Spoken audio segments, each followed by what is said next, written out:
lost a little bit of weight. Maybe now I lost a little bit of weight. I aged a little better. But yes, I do enjoy the little salt and pepper in my beard. Whatever you're doing, keep doing it. Yeah, how'd you get that salt and pepper in there? Oh, dude, I will tell you all about that because I got it in my eye and it burns. All right, everybody. Let me do the intro real quick. Hey, everybody. I am Texas Garden Guy. It is the Wednesday before Halloween, and this is the garden party. This is the garden party, and we want a garden party with you. We talk about the plants you grow and some things you might not know. The garden party. G'day, everybody. Please welcome to the garden party. We got Phil's Figs. Go ahead and take it over. Hi, and I'm Dustin. Just kidding. Phil from Phil's Figs, your favorite plant parent, regular parent. Back in the podcast with my new favorite thing because I don't have any desert roses right now. Oh my goodness! Dude, hey, it's a form of flattery. Impressionism is a form of flattery. Just know that, man. This is a Halloween. Oh, there's Michael. Here we go. We'll let Michael in. Here we go. Oh, I can't wait. Oh, I'm so excited. Oh my goodness! What's up, y'all? What's up? That's great. Okay. He's Jorge. I love it. Oh my god, I love it. That is hilarious. Oh my god, I'm so excited for this. Okay, everybody, it is the Halloween episode of the Garden Party, and we asked everybody to dress up as one of their favorite gardening content creators, and we'll kind of go around the horn. And Phil is dressed like me or Willie Robertson or a Mario brother with a beard. And then we'll go around the horn. Jeremy, who are you dressed up as, dude? Jeremy from Dirty Pond Gardening, and I am fashion icon and face of Baker Creek Seeds social media. Ryan, I love it. Or as he's known on the Garden Party, the Baker Creek Hobo. Yes. And some people went with the extra mile and they made a little video. So Jeremy, I'm going to go ahead and play your video here at the top. Oh. And this is your video of you as the Baker Creek Hobo. Good luck following this, guys. I guess. Let me know if y'all can hear this. No audio. No audio. But I have an idea of what it sounds like. Yeah, really. I'll just do a voiceover. Why is it not? Oh, here we go. That's why. Here we go. Check it out. Check out these big old 5-inch flowers on the old loofah gourd. She's just magnificent. Just look at that loofah gourd flower. Loofah gourd at this size, they're just perfect for eating. Better than a green bean. A little bit bigger too. That's magnificent. Really tasty. Talk about a perfect plant for your gardens, arbors, trellises, maybe even your fences. Just look at that flower. I love it. I love it, man. Dude, that was awesome. You did a great job, Jeremy. Great job, dude. I love it. That voice was surprisingly hard. I could not get the voice. I did pretty good. Yeah, it was good. It was good. But yeah, hey, I'm gonna disappear for a second, and then I'm gonna come back in costume. Yes. Okay. Oh Lord. All right. Yeah, that was my favorite video of Ryan's. I think one of the first ones I ever saw of him with the loofah. Yes, and I quite enjoyed the way he eats cucumbers. Yeah. From the middle. Never seen it before in my life. Same with the loofah. Yes. While Vikram is changing into his costume, I'm going to let Josh introduce yourself and we'll play your video. All right, Josh, the plant techie here. And today I am Monty Don, your favorite British gardener. You need to be inspired to garden because that is what life is about. I love it. Here is Josh's homage video. You know, I've been gardening for 10 years, and the important thing is not technique. Technique is a means to an end. If it works, it works. It's It's not about the right way to prune roses. Cut the bloody things with a chainsaw. It's fine. They'll be fine. When you plant something, make a hole. Put it in. Keep it the right way up. That'll do. There are some things you will learn that will help you achieve what you want. People like me can help you toward that. But much more importantly is the relationship you have with your garden. You should garden as you live. Take risks. Don't march, dance. And if you're like me, you'll dance really, really badly and embarrassingly. But that's how you should garden. And if you can share your garden, so much the better. I'm lucky to have shared 10 years with my wife. Every aspect of the garden, it's been wonderful. But you know, it doesn't have to be a person. We all know our pets. We share the garden with them with love and affection. And I do feel if you can garden as you live, with kindness, with honesty, with bravery, with joy, you'll be a good gardener. And that's what you need to know. And if you garden like that, I bet you'll have a good life too. Okay, well, that one's gonna make me cry. I love that. That was a good one, dude. That was one take. That was impressive. That was one take. It was one take. Yeah, one Looked take. like one take. One take. Oh my god, dude, that is great, man.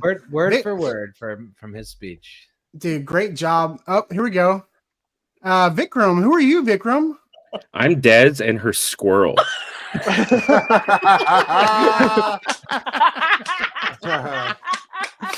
Here we go. Here's Vikram's video.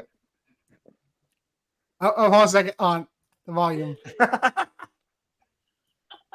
Come on.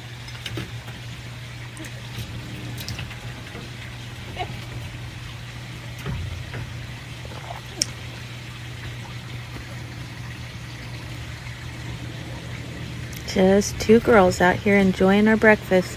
That's amazing. I love it, man. That is great. Thank you Dude. so I'm gonna much see if for I can. that. That was Oh, great, man. that's Oh my amazing. goodness. I love that. That's great. Thank you. Yeah, I love absolutely. that.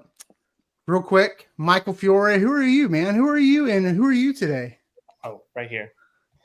I'm Jorge from Jorge's Hidden Gardens. Even got the long sleeve on. There you go. I love it. Sun protection. Headphones on. Got the gray hat. I wish I would have made a love video it. now because y'all's videos are awesome. But I Hey, you can still do it tomorrow. You can still do it tomorrow and put it out. You got the outfit already. Okay, that's true. That's true. Yes. I'm gonna post mine. I hope y'all all post yours, the ones y'all did. Des, who are you and what are you today? I'm Jeremy from Dirty Punk Garden.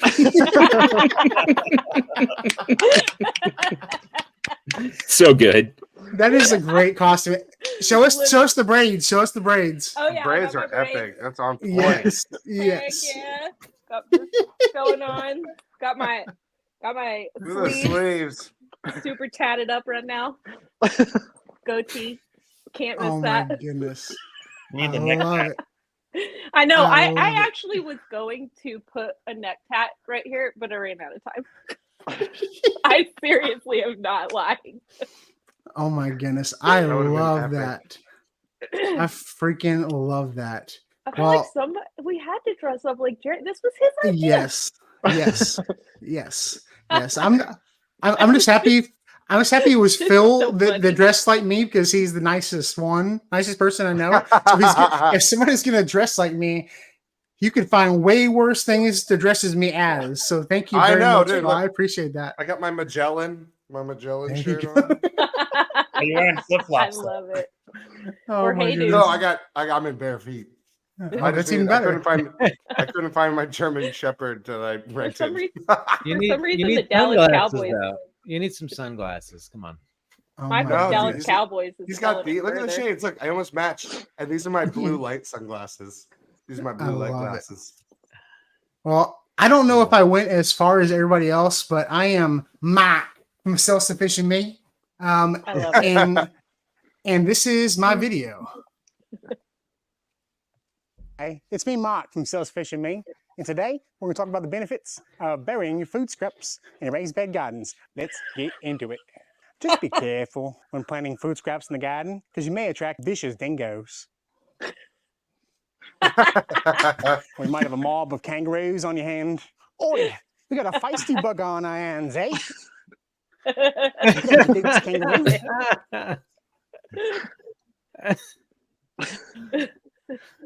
Yeah, be careful. The lesson of the day is don't put food scraps in the garden unless you're willing to square up with a kangaroo in your backyard. Until next time, g'day.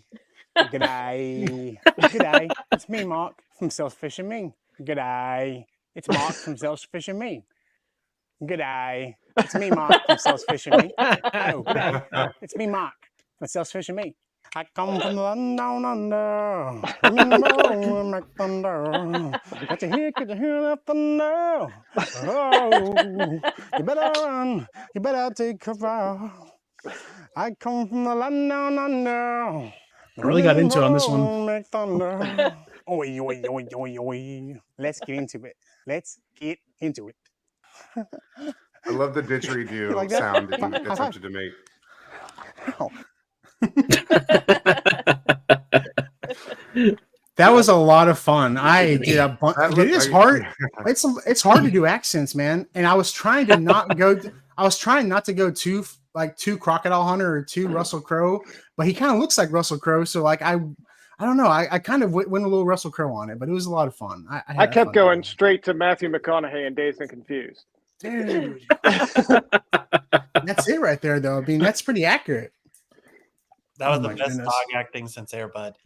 Dude, he was a pain. He was such a pain to deal with. And we did like 3 takes of him running past the camera with the dingo sign on him. But yeah, he was a good kangaroo. He almost knocked my camera over. So, oh my goodness. Well, I appreciate everybody coming on, everybody dressing up and everything like that. I was hoping everybody would participate. So I'm very happy for everybody to do this. So, but, you know, and that's all. We'll see y'all next time. Well, let's see. Who have we not had on the longest time? I think Vikram. It's been a while since you've been on, man. How you been? Yeah, it's been a minute. How was your summer? So how you been? I don't even know. Good, I think. I'm very distracted by. Yes, great though. At the moment. I would definitely 10 out of 10. I would wear those. Well, you know what's funny, Des, is I saw my wife and I were scrolling through your feed earlier, and I saw the one where you had like bought that head, like whatever that headdress from Target or whatever, the big dandelion. Yeah. And I was like, I can't find a big dandelion, but these kind of work. I would totally wear those. Yeah. No, I'm good. I'm good. I have started doing some new stuff at work, and so it's been like one long day since the beginning of September. But a good day. So all's well. We already got a question in the chat. Are you too busy for planthropology? Is planthropology over? When's the next episode? So that's a great question that I wish I had a better answer to. It's not over. It is coming back. I think what I'm probably going to be doing is running it in seasons instead of just trying to do it, every other week till I die. So I'm recording some episodes hopefully over the next couple of months, and I'm hopefully going to relaunch at the beginning of the year. That's my plan. Fantastic. Yeah, it's kind of getting towards the end of the year, and some of us are a little burnt out, and with throw work in there as well, and it kind of get a little wore out towards the end of the year. So I get it for sure. Well, speaking of getting wore out at the end of the year, Michael, I saw you in the poinsettia greenhouse today, man. How's that been going? Man, yeah, it's a busy time for us. So October is like our second spring. So we sell a ton of pumpkins. We're growing the poinsettias. We're growing pansies like crazy and mums. So it's just and it's also tree planting time. And so yeah, it's fun. It's not as crazy as spring is, but it is still a busy time and a fun time. And usually the weather's cooling off. This year it decided not to cool off. I don't know what's going on, but yeah. Yeah, man. It was definitely we had a false fall here in Houston for like 2 weeks, and then it's just been hot. Mm-hmm. And I don't know what's going on. It's kind of freaking me out, honestly, because I'm typically one of those people that either do something like plant something too early or I wait too late. And I went ahead and planted a bunch of brassicas, and now I'm at a point where I just got to come home at lunch and water them. Luckily today it rained for like the first time like a month, but to keep them alive, I'm just coming home and water my brassicas every day at lunchtime and in the evening. It's just been so warm. Yeah. So, but it's in the upper 70s here in Ohio.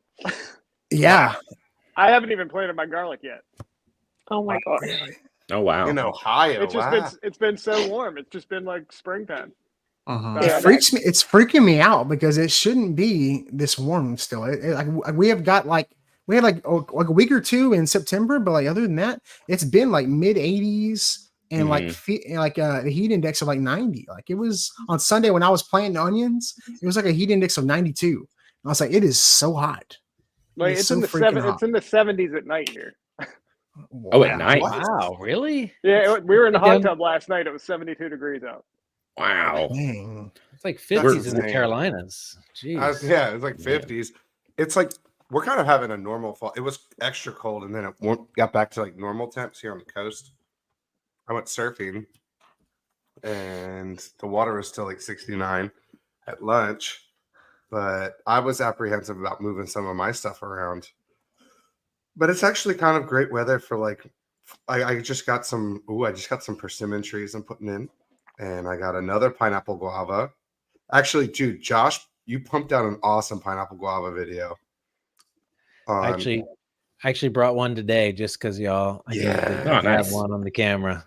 I got a couple hundred of these brewing. And the reason I got another one is because I only had one, and I need a pollinate, and so I had a Ramsey, and I just got a Marion, and I'm ready for pineapple guavas, Zone 8B.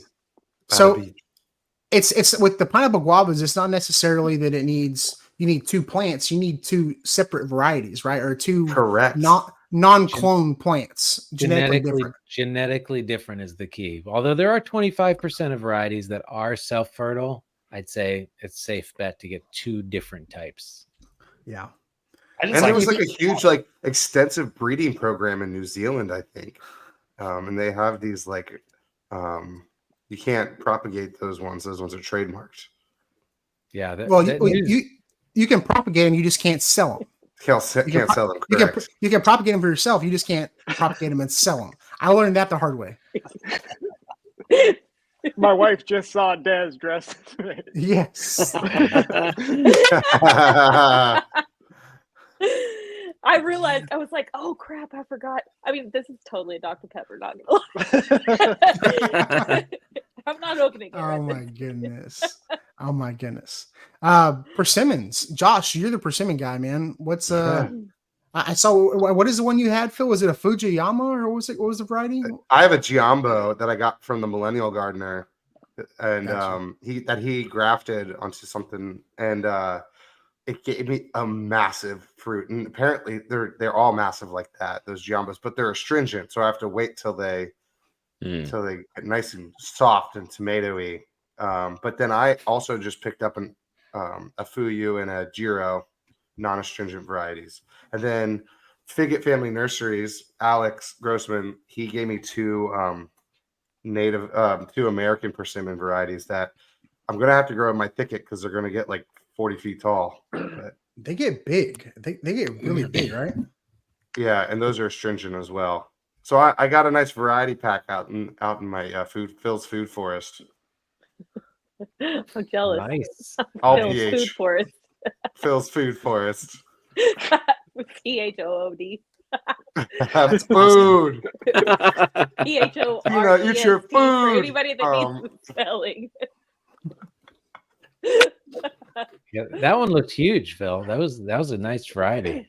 Oh my gosh, it feels like an apple. Yeah. Yeah, they're big. I just got back from a trip this past week to DC, and I stopped by Edible Landscaping in Afton, Virginia.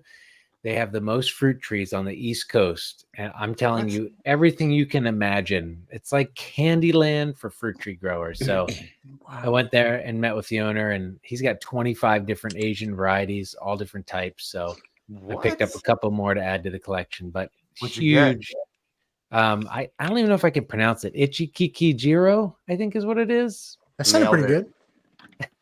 I'm not going to argue with you about it. Like, just good enough for me. But it's a non-astringent variety, so you don't have to wait. You can eat it like an apple, which is pretty nice. But I got about five or six, and what I've actually got like 60 American persimmons. I'm going to graft all my Asian persimmon cuttings onto this spring, so I'm pretty excited about that. So we'll see. Here we go to town. That would be awesome. Do they have multi-graft persimmon trees, like where they have different varieties grafted onto one plant? Like that would make sense, wouldn't it? I don't think I've ever seen one, but now you're giving me a good idea there. Especially if you got a couple of them, you should definitely try that. There you go. We do that in the fig world. We call them Frankenfigs, and you can have like 8 varieties of figs on one tree. And then they all die back in the winter.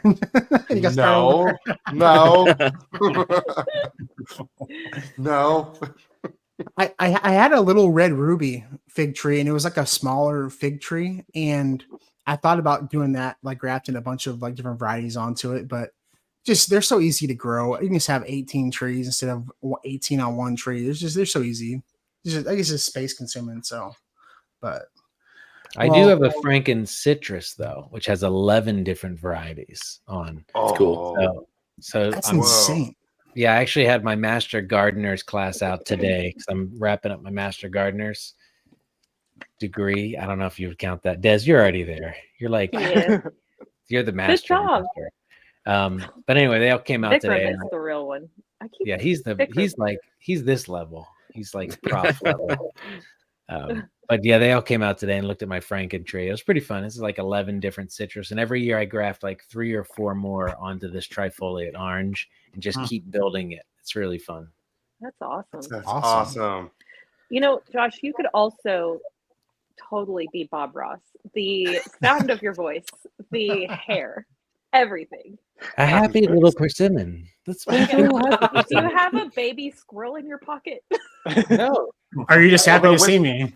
Do y'all know this about Bob Ross? He would like rescue little squirrels and keep them in his shirt Look at pocket. that squirrel. That's close enough. A small squirrel. That's a pretty good squirrel. That's squirrel deterrent.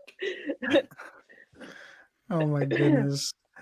No, that's hilarious. I was going to ask, I planted a couple fruit trees, or I got a couple fruit trees. We were talking about getting some of those cold tolerant. Like, I think Phil, you've got one. Is it a yuzu citrus that's cold tolerant? You got it. Yeah, yuzu is very cold tolerant, and it's good citrus, and it's like a sweeter than a lemon, and it's good for like ponzu sauce. It's just like it's making its debut, I think, in the past 5 years or so in America for being a staple in Asian cuisine. How cold tolerant? Ohio cold tolerant? Nope. Tall order for citrus. I'd love to grow some citrus. Or honestly, get it in a pot on some wheels and kick it in and out of your garage. It'd be good to go. You can do it with any citrus. Did you say the WF down there? What's that? What? Did you say Wichita Falls? Yeah, My ears were like, what did you say? It's cold hardy. My ears were like, home.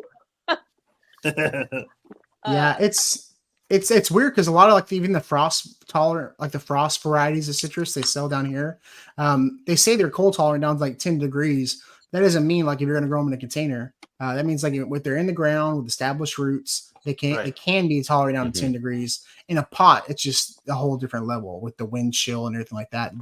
It's not going to last. So, but yeah, I'm going to be looking for some of those. I do have a satsuma. Satsumas are more cold tolerant, I believe. Like all the satsumas. Yeah. So that might be a cool one to leave out. I'm nervous. I got it in the rolling container, and it's a rolling container, but it's I don't know how to get it to the greenhouse. So it is so heavy, and I don't know how I'm gonna get it there. I can't roll it on the grass, so I don't know how I'm gonna get to the greenhouse. I may roll it through my house and into the garage. I haven't really thought it through yet.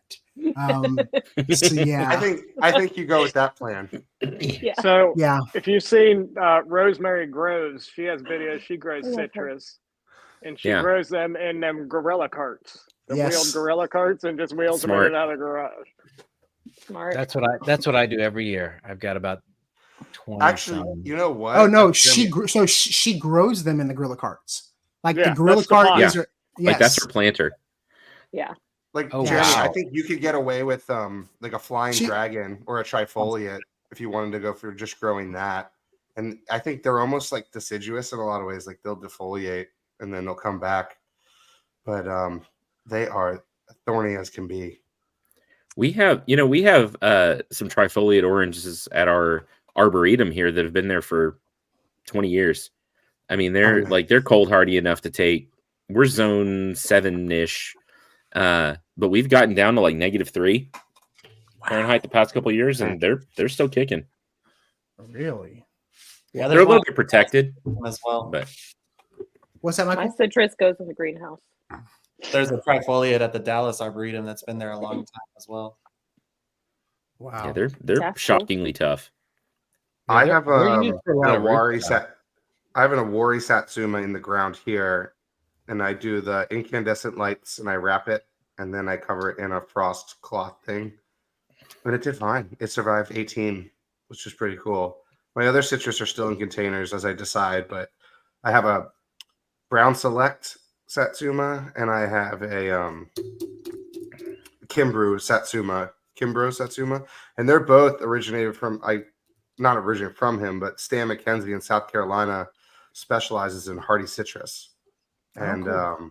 Yeah, he's got a few hybrid varieties. I have a grapefruit trifoliate hybrid that apparently gives edible grapefruit-like fruit, but it's got trifoliate foliage, so we'll see how that goes. I left it outside all winter, and it survived in a pot. And then my yuzu, I only brought in on the 18-degree day. Otherwise, it was surviving outside, and I'm really excited for yuzu. It's cool. That's awesome. Let's see. Speaking of cold-tolerant plants, Blue Sage, I ordered my fig tree from Phil, and I'm so excited. I pray I don't kill it. Don't worry. I saw it come through. Angela, I got your back. And we are going to get through this winter, and you're going to have awesome figs next year. I went online, and I haven't had the best success like buying exotic desert rose seeds from Taiwan or Thailand or wherever. And you basically order them online, and then they say, "Hey, there's no tracking number." Can we back up on how you got there? What's that? Desert rose, because sorry, I interrupted. No, you're good. I wanted to know, like, you went into like you're looking for exotic seeds from Thailand, and I was like, "Whoa, how did we get here?" Yeah, tell me about what brought you into like I need to get more desert rose seeds. Well, I definitely don't need more desert roses at all. But this was actually like 4 months ago. It seems like that I ordered them, and basically you order them online from a site I use was unusualseeds.com, and like they don't just have desert roses, they have like a bunch of crazy varieties of different stuff, so like I've not had the best luck growing seeds that I got from online. I've had good luck germinating the seeds I've got off my plants, but not from that. So like basically you order them and they say, hey, if you're in this country, if you don't get it within 4 to 6 weeks or 7 weeks, consider it a loss because there's no tracking number. So like it's been like 10 weeks and I've not gotten them. And like I'm kind of nervous because I'm kind of bummed out. It's not the best time to start them in the winter time. It's usually better to start them in the spring and summer. But yeah, no, I'm excited. I'm excited to try some different things. I'm growing onions and garlic this year. I've never grown onions before in my garden. And I'd love to hear some tips from some onion growers. I know Jeremy's a root man. He's a root man up there. He's got your carrot tip has been helping me out so far. What is like your good onion garlic tip? So for onions, the only onions I grow are like green onion varieties because onions are one of those things I feel like the ones I grow at home aren't going to be much better than the ones I can get at the store. Then they're cheap, you're taking up space. Same with potatoes. I feel that way about them. But garlic, I mean, I feel like garlic's the easiest thing you could grow, really. Yeah. You just kind of plant it and forget about it until spring. I literally do nothing. But you just got to have good soil, good compost. Or fertilizer. I don't know anything about fertilizers because I don't use it, but they are heavy feeders. Onions and garlic are pretty simple. Good soil and just, you kind of just let them do their thing. Are you doing the hard neck varieties up there in Ohio? I was growing soft neck, and you can grow soft neck here, but I was getting a lot of issues with like a lot of the cloves would have like little brown spots on them, and I grew hard neck last year. Didn't have any on the hard neck, so this year I'm doing just hard neck. Okay.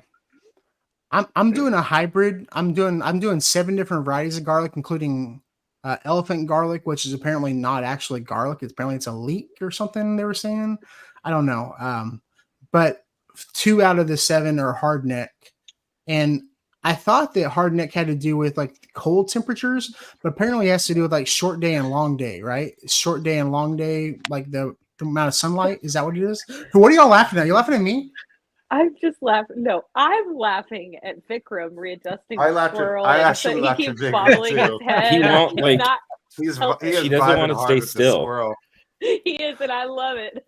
I'm laughing at Des laughing at Vikram. That's what's every time I move, like the squirrel moves, and my little head thing bobble. And the head thing is very distracting. It is, right? Should I adjust my camera so you can't see it? Is that better? No, we like how it. Phil has to keep holding the beard. I mean, honestly, like I did notice that like is it not attached? Is it paper? Like, did you? No, it's attached to the brown crayon I used. It looks like a Vienna sausage on the bottom of that. I thought you were Mario from Mario Brothers when you first came on. Now I see it. Okay, full disclosure, I have a Luigi costume that I'm wearing for Halloween, and my youngest daughter, Tallulah, who just turned 1, has a little Mario costume. Oh, man. Oh, that's adorable. Oh, yeah.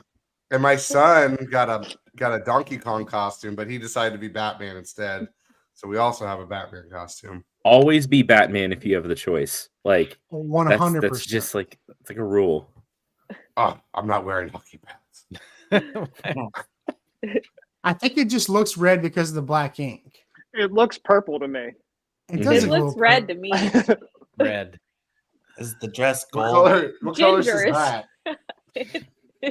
It's a little. Oh my goodness. So, about garlic, being that I grew hardneck for the first time last year. Honestly, I think growing hardneck garlic just for the scapes makes it worth it. Because I didn't know how good garlic scapes were. This was the first time I ever had them, and they're fantastic. I heard they're amazing to make pesto with. I've heard. Yeah. Oh, wow. But I pickled them, and they were delicious. Are the scapes like walking onions? There's little bulbs on top. Is that what they are? Yeah, it's the hardneck gets the scapes grow out the middle, and it's just that big shoot with the flower on top. And if you cut them off before, I think it's before they curl and straighten out again. Yeah. Then they're kind of soft, so they're not. If you let them go too long, they get woody and they're not really edible. But yeah, they're very good. I got you. That's very interesting. Yeah, I know I don't normally have enough space to grow garlic or onions, and this year I'm gonna kind of give my stuff a break in the spring and kind of just let everything last a little bit longer. So I figured I was like, and I ordered a half a pound of each variety of garlic, and I didn't realize how much a half a pound was. That's a lot of garlic. Oh yeah, I had a lot. I had a lot. Seed garlic is expensive too, man. You must have spent a fortune. I spent $110 on 5 varieties of garlic. So I did 5 varieties of garlic that I got from Burpee because they were one of the first people that popped up. 2 out of 5 were hardneck, and then I did my store-bought garlic, like from the grocery store, as a control, and then I have the elephant garlic planted off in smart pots all at the same time to kind of see what it was. But so yeah, I mean, I go through a lot of garlics. I mean, I eat garlic in most every meal. So we'll definitely keep the vampires away, as Craig says. I can never use nearly as much garlic as I grow, but I still grow a bunch of it for some reason. But 100%. I always plan on doing a bunch of stuff with it. But man, when you get into peeling it, you're just like, God, it's a nightmare. Because I love pickled garlic. But to peel enough garlic to make pickled garlic, I mean, it's like an entire day, and you get like 2 pints. It's a lot of work. Yeah, none of the tricks for peeling garlic ever work for me. No. Like to shake them up in a jar and all that stuff. It never works. We ended up doing like a minced garlic with ours last time, and then we also I pulled them early because I was just tired of looking at them, and we weren't complete. And so what I ended up doing is I peeled them, and then we did like a brine, and they were saying that the way you do it, because if you put them in like a brine, that the vinegar, because of the garlic oil, will not penetrate the skin of the garlic, and it'll actually just preserve them. It wouldn't actually pickle the garlic. At least that solution that I was using wouldn't actually penetrate the garlic clove because of the oil in the clove. It was kind of different. Wow. And they would just preserve it. It did turn like pink. And I think it was a pH thing that the cloves would turn pink or blue. It was kind of weird. What did you use? Table salt? I think I used pickling salt. Yeah. Table salt will turn your garlic colors. Oh, really? Yeah. Oh, you use kosher salt or canning salt. And what's the difference? Iodized table salt. That's what causes it. So anything that's not iodized is fine for canning, but your measurements are going to be off compared to how coarse the salt is too. So it's best to always just use canning salt, so you have the proper measurements and all that stuff. Huh. That's squirrel, dude. That freaking squirrel is. Oh, I thought he just like threw the squirrel. I was like getting upset. Oh my goodness. Michael, so I know we talked about poinsettias earlier. Are people holding off on buying fruit trees and stuff like that right now for fall planting, or is it just still too warm, or like what are people doing right now? Yeah, we're starting to get some big orders. We had someone come in and bought like 30 fruit trees today. But people are seeing finally the weather pattern changing. So we've been like the warmest place in the country for a while. So we were up at like 92, 94 degrees last week, and it's just been dry. We had a really nice wet spring, and we've basically had no more rain after spring for like sporadic. So it's just powder dry right now. We just went back on the watering restrictions again in our city. So that's kind of slowing people down on wanting to get stuff planted. But there's rain in the forecast. So we're praying that will happen. And then people will start, get moving on planting trees again. Usually we say for our area, October and November are like our prime months for planting trees. This year, it's looking like it may be November and December based on how the weather patterns are going. I've got people that are still asking, like, can I still put pre-emergent in my yard, which we usually do in September? And I'm like, yeah, because the winter weeds have not started coming up yet because we've had no rain and no cool weather. No rain.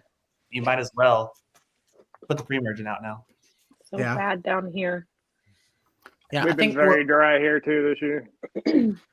I think how many days is it now, Des? I know you had a little bit of a rain. I mean, I was gone this weekend, so I don't know if it's sprinkled or not, but like more than 60 without rain. Crazy. I know. Wow. Well, guess what, guys? All the rain is over here in the Carolinas with me and Josh. Yeah. But it has been kind of dry recently, but we had such a wet August and September. It was crazy. Yeah, but besides those hurricanes, it's been pretty dry. Right. Yeah, I don't know, just like 6 inches all at once, Dude, how crazy is it for y'all watching like the devastation of all that stuff, knowing like that it was like it could have just been a little bit off, man. That is so terrifying, dude. I've been watching like Justin Rhodes videos of like his homestead just like washing away. I was like, dude, how did they not like? That would have been terrifying. It would have been so freaking terrifying to just watch. The shipping containers were like floating away. It was it was crazy. Yeah. It's been really devastating here, and honestly too is that people have really kicked in the gear of helping. And if you look for the helpers, like there was an amazing concert in Charlotte that so many people went to. Yeah, I saw that. That's out by Josh, because Josh is just across the border there. And even Wilmington did one, and it's amazing to watch a state come together and help out the people in need up there. Was it Luke Combs and James Taylor? James Taylor jumped in. I think they raised like $20-some million. Wow, that's crazy. Quite a lot. Yeah, it's super cool. Yeah, because it's just towns are gone, like little on the side of roads, like with no intent to rebuild. Like so, it's been a really good outreach after all the heartbreak, you know. Yeah, it really makes you appreciate things, you know, whenever you see stuff like that. Like I was watching videos of a guy who just the infrastructure, like he's gone, like these one way in, one way out towns, you know, on the side of rivers and stuff in those valleys, and like the road is washed away, the towns, the houses, they're just washed away. It is terrifying, man. It is so scary. Because you live there, because you don't want to be like here in Wilmington. We get it. Like if you look at an occurrence map of hurricanes, we're in the dead center of it, right? And we get it, but our climate is designed to drain water quickly.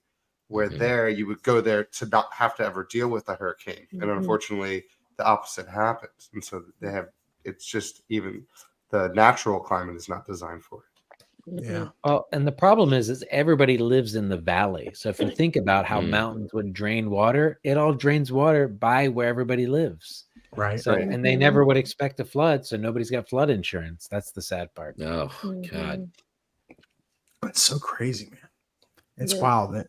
And stuff like this has happened, you know, for thousands, millions of years, you know, and now we just, you know, have camera phones like that where we can see everything, you know. It's just like there's so much exposure to what's going on nowadays, and we don't miss a thing anymore. It's so crazy watching all the madness. So oh my goodness. And and everybody's getting sick too. Phil's been sick, Des has been sick. I swear I know why I got sick, to be honest. Why? Because I walked 20 miles this last weekend, and I visited 3 Smithsonian museums with coughing children all over the place. And I went to the United States Botanic Greenhouse with people that were sniffling and sick, plus just all the traveling, like riding the metro, getting on the airplane, like back and forth. A cold front came through Washington, D.C. And then when we get back, it's like humid, and then a cold front's like blow. It's still hot as heck, don't get me wrong, but it's actually cool starting to blow through here. Yeah. So I just figured there is just no way I was going to get out of that. Squirrel flu. Without it.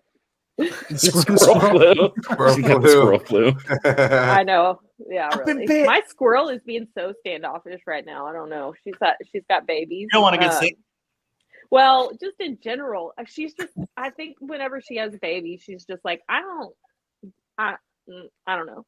But she has been like, I gave her a little bit of a cushion from one of the chairs that was already like coming apart, and I'll hold it for her and she'll pull like some stuffing, and then she's like Santa Clausing it, and then she runs off the ridge of the house and she like puts it in her nest, and that thing has just got, you know, packing coming out all over the place. It's hilarious.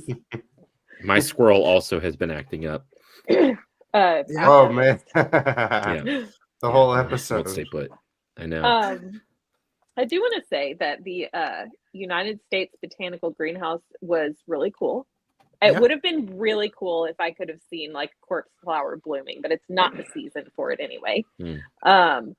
However, don't tell them, but I really feel like the rainforest I stole some seeds in Galveston is better. Is it really? I almost think it is. This is cool. It is really cool. The rainforest pyramid is so big. It's so cool. The way they've laid it out is so neat. And I understand, like, you know, the confines within what they're working with, the old greenhouse that they have for the United States Botanic greenhouse. Probably the footprint just won't allow for anything bigger, and they wanted to maintain the integrity of that super old greenhouse. They like recently retrofitted it and glassed it back up and everything. But I just feel like the varieties of plants and everything, I don't know. I really, really, really, really, really think you should go to the one in Galveston if you get a chance. It's so 100%. Good. It's so good. I haven't even had time to have a corpse flower. It does, I think. Yeah. I don't think it's not blooming right now though, I think. Yeah. How often do they bloom? Once every 2 years, I believe. Is it right? Is it that often? Yeah. At the quickest. Sometimes it takes longer. Yeah. So they'll put up like a stalk, like after they flower, they'll put up this stalk that's actually just a single leaf, like a big giant leaf that comes up. Inflorescence. And then it'll take, depending on conditions, like it can be every other year. In some cases, sometimes it's like every 10 years. It just kind of depends on like how old the plant is and how much it can recharge the roots and everything else. And it smells like a dead body. Yeah. Oh, there's so many plants that their blooms smell like rotting flesh. There's a bunch of like succulents and cactuses that have that. Yeah. Pawpaws. Pawpaws are the same way. Yeah. Oh yeah. Pawpaws, really? Gross. Yeah. Yeah. Yeah. Oh, I didn't know that. Beetles. Well, pawpaws pawpaws are pollinated by flies. Oh yeah. Oh, really? To attract pollinators, a lot of people would hang like roadkill in a pawpaw tree to attract the flies and everything. Oh, sounds like a Carolina thing. That's some Ohio, West Virginia stuff over there. Yep, it's an Appalachian. Then you eat the roadkill after. So Just yesterday, I had a group of almost 100 kindergartners surprise us at the nursery. And they were we have the pumpkin patch going on and all this. And the teachers were like, we talked to somebody and they said you would give a tour. And I was like, who would give a tour? And they were like, I think it's you. And I was like, it wasn't me. But Felicia, where's Felicia? I couldn't like back out of it. All these kids are like waiting. So we have a giant Stapelia, the starfish flower, in the greenhouse. And there was one that was blooming. It's got this like massive 10-inch bloom and it stinks pretty bad. And so I made every one of those kindergartners smell that flower as they walk.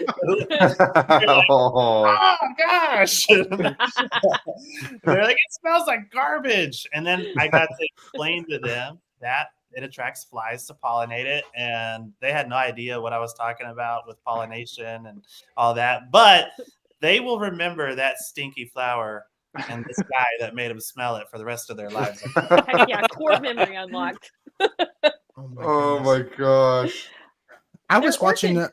Oh, sorry. Oh, good. No, good. That's good. I was going to say the orchid collection at the United States greenhouse was really cool. They did have a lot of really beautiful orchids. They had several that smell like hell, which was cool. They were like, smell this, it stinks, you know? And pitcher plant, they had like a whole bunch of like carnivorous plants in one little section of the greenhouse right before their prehistoric greenhouse. That was really cool. I took a bunch of videos. I'm going to make a video. I think it would be hard. It would be. I went to the San Antonio Botanical Garden, and they had they had an amazing orchid greenhouse. I need to go to there. It was so beautiful. Like you could spend all day just in that orchid greenhouse with all the fiddle leaf figs. They have like 50-foot fiddle leaf figs. They're huge, like growing in there. It's nuts. Well, they have like 6 or 8 conservatories there. They've got like a desert one, and then the grotto for the orchids. Like it's really a top-notch botanical garden. I'm a big fan of the San Antonio. Yeah, I would not go in July. It is very hot. Oh my god! Like now. Yes. Yeah. Oh my god. We went in July. I am do that actually. Or maybe it was May. It was May. And it was already really hot in San Antonio, and there's a bunch of like little spots like throughout the whole grounds, but getting to them, like God, it was like 150 degrees outside. It was insane. I was gonna say I saw a video, and Michael, you might be able to confirm this, and Vikram too, probably. It was, I think it might have been Moon Valley Nursery that was doing the video. I forget, but they were talking about magnolia trees, and they're saying that magnolia trees were like the oldest deciduous flowering tree. Mm-hmm. Is that true? Yeah. They were saying that they evolved flowers before there were even bees. Bees existed. They used to attract beetles, right? Is that true? Mm-hmm. I think so. Wow. Yeah. Wow, that's crazy. It's crazy. The earliest pollinators probably were beetles, we think. And if you look at like the biomass of all the beetles, and like piled them all up. There's like more beetles like by weight than people. Like even now, there's so many beetles on the planet. It's kind of weird to think about. Like, yeah, don't let them know that they have us like, you know, we're outmassed by beetles. It's like Starship Troopers. Yeah. But yeah, if you look at like the cones, not the cones, but the reproductive structures in magnolias, they're super weird looking. Like they're different than most other flowers, and the fruits are way different than most other flowers. So yeah, they're prehistoric, pretty old. Yeah, for a reason. Yeah. Leaves. Right. Oh, the leaves are a nuisance. You can't even use them. Yeah, some people love them, and some people absolutely hate them. Like my father-in-law had like a 30-40 foot one in his front yard, and it wasn't a little gym. It only bloomed like once a year, but it was beautiful and it put out shade. But he hated picking up all the leaves and everything like that, so he cut it down. And I saw people live behind me have one, bummer. and there's tons of leaves everywhere, but I won't even compost them because them things will take 2 years to break down. Even if you mulch them, they're still like they're very it's like tough. plastic. But they oak leaves. So in the reptile like terrarium trade, they will sell magnolia leaves, little bags of them, for like $20+ for a little bag of magnolia leaves, because they're really great leaf litter for your terrariums. And the little shell too, right? The flower shell or whatever. And the fruits and all of that stuff. And it's like a really good hiding place for all the little critters in your terrariums. But it's like unbelievable to me how much people spend for stuff like that for terrariums. Right. Crazy. Phil, put your arm down, Phil. You can take the beard off. You don't have to. I feel bad. You have to hold your hand up there. You can take it off. I'm resting. It rests on my armrest. Okay. I'm gonna have to break costume here because this hat is itching the hell out of my head. I thought I would be more upset about the wig. Off. Look. We're losing goatee. All right. So speaking of rare blooms, the dragon fruit flower, Vikram, I watched your dragon fruit flower video. Oh, it's awesome, dude. And I had one a few years back. I tried hand pollinating it. It didn't work. What is the key? Did you get fruit out of it? I really need to know. No, so we don't have the self-fertile variety. There's some that are self-fertile and some that have to be cross-pollinated. But you have to cross-pollinate from a like distinct genetic line. And the problem is people like often sort of like propagate their dragon fruit because it's so easy, right? It's so easy to propagate. You just like take a pad off and kick it across your yard and it grows. Like it's easy. So people end up with a whole bunch of them. So ours is not the way you can kind of tell if you look at like the anthers and the stamens on there, the anthers and the pistils. We shape different. If they're kind of the same length, they're usually self-fertile, which makes sense, right? If you've got the pollen that can dust onto the pistil, you would want them about the same length in the flower. Most of them, though, are going to like the pistil is going to be longer than the anthers, so the female reproductive structures longer, so that like there's not a way for the pollen to really get on there. And so no, I was up there at midnight. It was fun. I don't care, like it was fun anyway. And it's like the smell is so incredible on those, like they're so fragrant. And but yeah, no, unfortunately. And so there is a local person I know that has 2 or 3, I think, genetically distinct lines, but they rarely get flowers out of them because they're not growing them in a big greenhouse. So I think we're going to try to trade some stuff and see if next year we can push a little bit more bloom off of it. I think I got 3 flushes of blooms this year, which was way more than I normally do. Wow. I just found out that mine is self-fertile then, because we don't do anything to ours and it always makes fruit in our greenhouse. Yeah. Oh. It's not the Edgar's baby, and that's is it? super cool. Michael even learned something new. Yeah, I didn't know that. It makes flowers and it makes fruit, and we were worried about it being in the greenhouse because we were like, "There's no flies in here to pollinate it or anything," but it just does it. So if you want some cuttings off of that one, let me know. No, I might. Yeah, I'm gonna need some of that. I did learn a fun phrase though that helps me remember the different genders of the plants, and it's pretty pistils and studly stamens. I don't know if you've ever heard that. Oh, that's awesome. I love a good stamen. That's what she said. I don't know what to do with that, Destin. I know.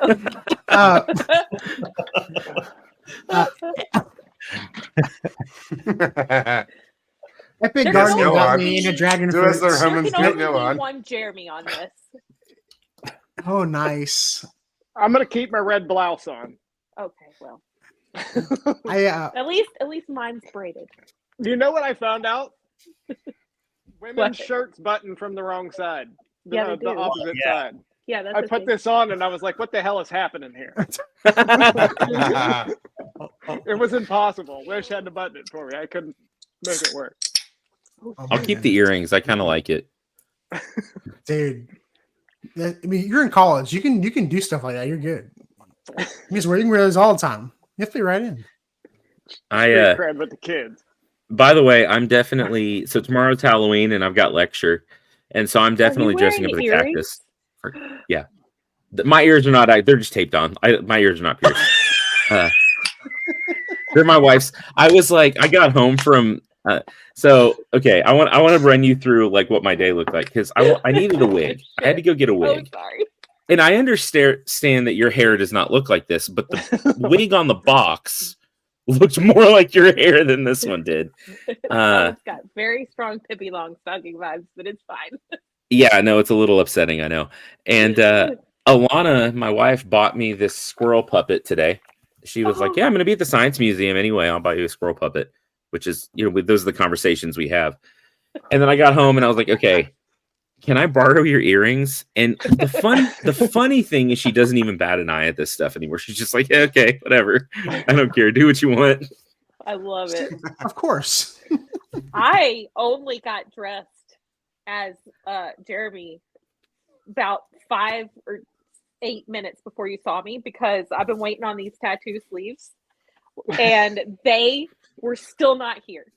And so it was a toss-up. I was either going to show up as Mother Nature or I was showing up as Jeremy from Dirty Punk Gardening. And these things landed on the porch and my husband said, boy, you're really cutting it close. Because also, I've been in bed all day. I've been so sick. Oh, my goodness. I would have showed up with much more energy. Oh, no. We can always depend on you to bring the energy. I appreciate you. I really appreciate it. Dude, I don't know. I feel subpar today. Bro. It's rough when you're sick. Like, and I've been sick since I saw you guys. This is like I know. my third round of being sick. Somebody asked if DPG was dressed as Fred Durst.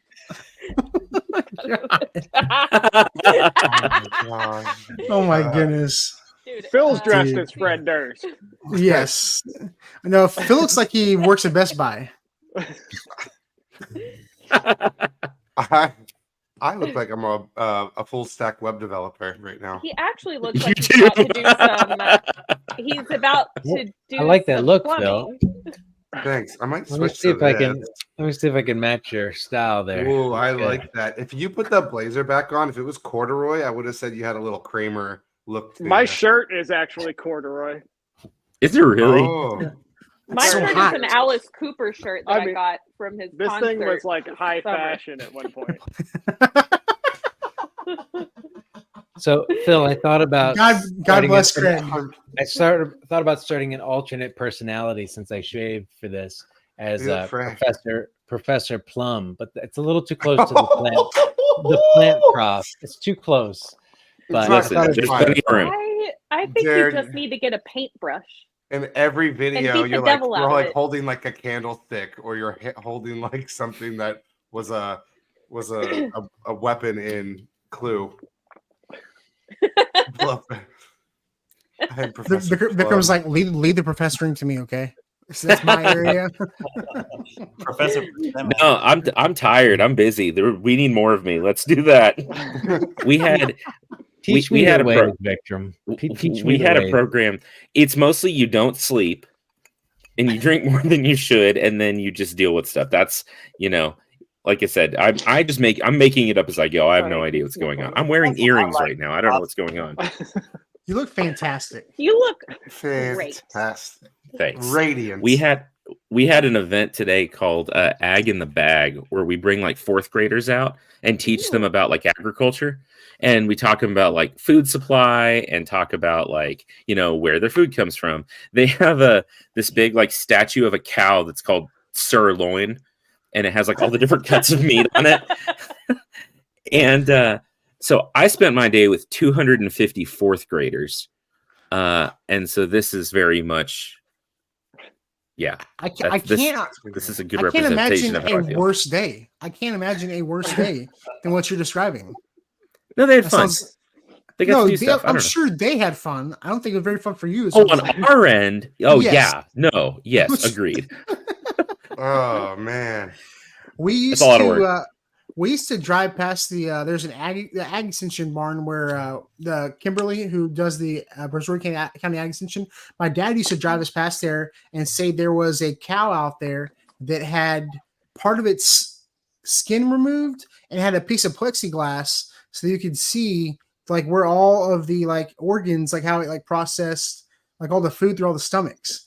And so we always used to think that cow was out there, but I think what he actually meant was that they had one somewhere. I don't think he meant it was there, but we always, whenever we drove past that place, we just assumed that like there was a sirloin out there where you could go out there and look at a window on his side and see all the meat going through all the chambers. I watched a video of someone who had that but it wasn't like plexiglass, but they had like a hole in the cow and they could go in and check out what was in the stomach. And you're like, this is how it's digesting right now. And you're like, what? Yeah. Is that the cow's just chewing away. Is that cattle mutilation? I just want to make sure that I understand. What is this cup? I don't know. I don't know.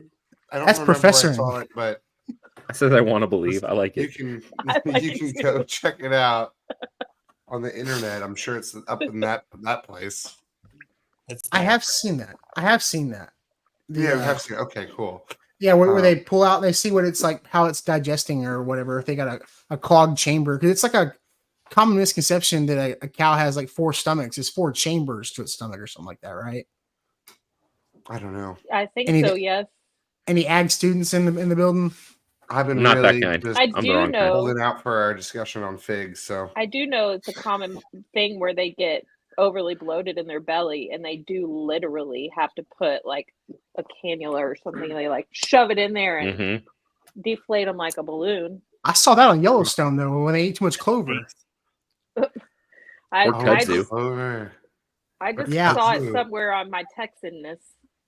Yeah, on Yellowstone, one of the things they did on Yellowstone, one of the people trying to sabotage one of the farms, they went and they like dumped out clover seed over a bunch of like their property, and if they eat too much clover, they'll bloat and they'll literally die. Yeah. Yeah. You know, they Michael. run. Oh, sorry. Oh, no, so go ahead. I was going to say, Michael, do you remember Hamburger the Longhorn that would get out on Seymour Highway and make the news all the time? No. No.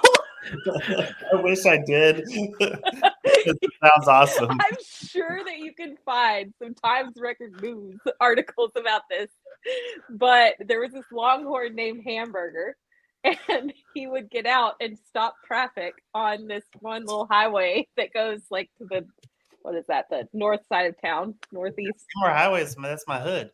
I know. That's why I was wondering if you knew. It's like Hamburger actually lived on a hill about, the stoplight at oh God, what is it? I guess it's Fairway.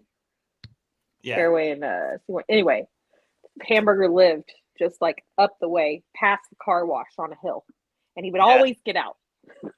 Yeah, it's a real life thing. Between my house and work, so I know you gotta. Man, I'm gonna find an article and send it to you. It was my parents' friends, like they had this Longhorn, and they wanted to make sure that the kids wouldn't get emotionally attached to it, which of course did not happen. But they had the kids named the Longhorn Hamburger. And they loved Hamburger so much. That's a cute name. I thought all Texans knew cows intimately. Like you understand the ways of herding and the cows and ways of herding. No, but I have been in a drive-through behind a horse that was ordering. Me too. Food. Yeah, that's no common. way. Yes. Oh yeah, no, for real. Yeah. It happens. 100%. And there's Also, like I there's had a client- 300,000 people in my city, and like you still see that stuff. Yeah. Totally. I had a Ohio's client that not would much come different. in from the cattle auctions in his chaps and Yours are attached spurs to the wagon in Ohio. Yeah, what happens to in get a Ohio? haircut. That's what I want to know. Yeah. Not So a whole what- lot. Can you tell us? Like I feel like you can't tell us. We need the inside story. By the way, Jorge just found He's out. laughing. Jorge just found out that you're dressed as him. Oh my goodness! Jorge, I love Someone him said so much. the laughing in Amish Spanish. army in Ohio. Oh yeah, a lot of Amish, a lot of Amish. Amish. Amish. Lot of, Amish. I grew up that way as an Amish country in Lancaster, Pennsylvania. Tons of Amish. Yeah, PA. They can really. We're like right by the PA border, so I mean it's just huge Amish area all through. They do all the metal roofing you see all through town. Like they're doing all the construction. They're and great everything. craftsmen. They are like anything they they build will last forever. Literally come in and knock it out in one day. Yeah, that's awesome, man. No, Jorge they loves do your pretty headphones. good job too, don't they? Oh yeah, they're always very good at what they do. They're really good. So I watched some video and it was like the Amish buffet or whatever. I don't know if it was Missouri or whatever. They have these big restaurants. It's like an Amish Buc-ee's. Like everything is like sold by the Amish there. Like they make it, pickled stuff. Is it like that? No, see that stuff is like Amish people don't have like stores and stuff. There's like an Amish country that everybody goes to. It's like a little tourist destination. You can go and do like wine tastings and stuff. Amish people aren't. It's an Amish country, but everybody's just like, it's Amish country, so Amish people are now. The Amish pumpkins don't use cell phones. You're not getting served wine at the wine bar by Amish people. Like, but they have great farmers markets, don't they? I grew up in Maryland. Awesome. We always had an Amish market. Well, see, that's what Amish people are doing. Like, you'll get to an Amish farmers market, but you're not going to like these fancy stores with fancy wines and stuff like that. Yeah, it's just like a sales gimmick. Jeremy's getting. I think in Lancaster, Pennsylvania, our central market in Lancaster, where I grew up, had it's got to be over 300 years old. The central is still functioning central market in Lancaster, Pennsylvania, and some of their Amish stands are phenomenal.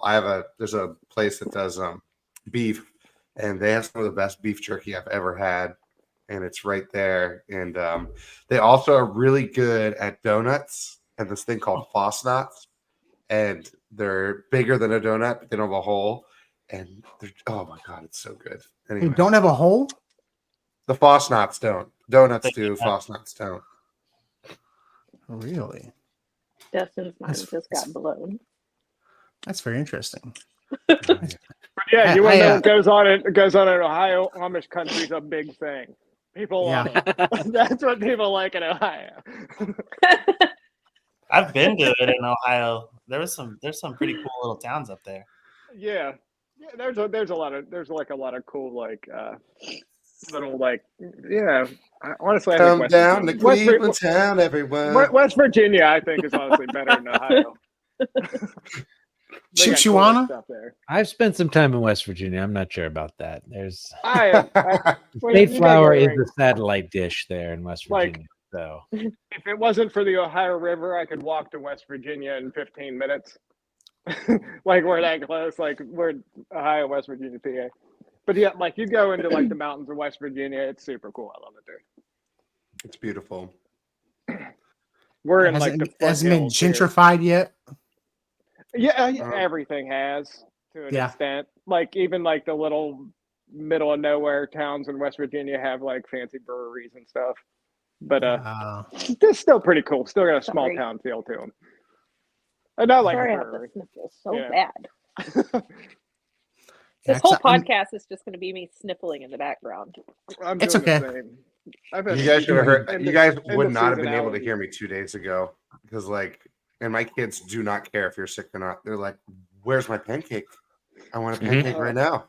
I literally rose from the bed. I can't say the word pancake out loud. They'll hear you. Swarm your room right now. Yeah. So tell me what I got to do to grow a fig. How do I need to prepare? Oh my gosh! In a pot in Ohio. I would do the citrus thing. Wheel it in and out. Keep it in an like unheated shed, though. when do I need to get started? Like, what I got to do? Oh, and you want to keep it in a container? I'm going to have to, I think. I feel like unless I want to cut it completely down and mulch it every year, right? You could do that with the hardy Chicago fig. They're really good at doing that. Is that the, I don't know. Is it better to have it in a pot and not have to cut it down completely? No, because then you can make cuttings. You get the cuttings afterwards every year, and it'll grow up. And it's just like, if you have it in a container, this is what my parents do in central Pennsylvania, Zone 6B. They bring it into their garage. It's unheated, and it keeps them dormant, but it keeps them from getting too cold, right? Yeah.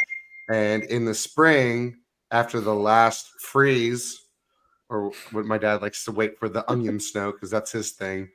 That's when you plant your onions after that snowfall. But you bring them out onto your patio and let them wake up and do their thing. So you just get them through that extra cold period. And you could wait till spring to get a fig, or you could get one now and just keep it in your garage. But a lot of some stores are trying to release their inventory, so there might be some sales racks with them. But wait till spring. Wow, I'm going to have a really cool selection of awesome ones in the springtime. Yeah, I'm going to get them from you. I don't think I've never seen figs for sale here. Like I told you guys last time, I found out my neighbor actually grows a fig tree, and he gave us our first fig. and I really changed everything. I liked it a lot more than I thought I was going to. Initial inspection, I was hesitant. But they they're were full of rubber gloves. Very good.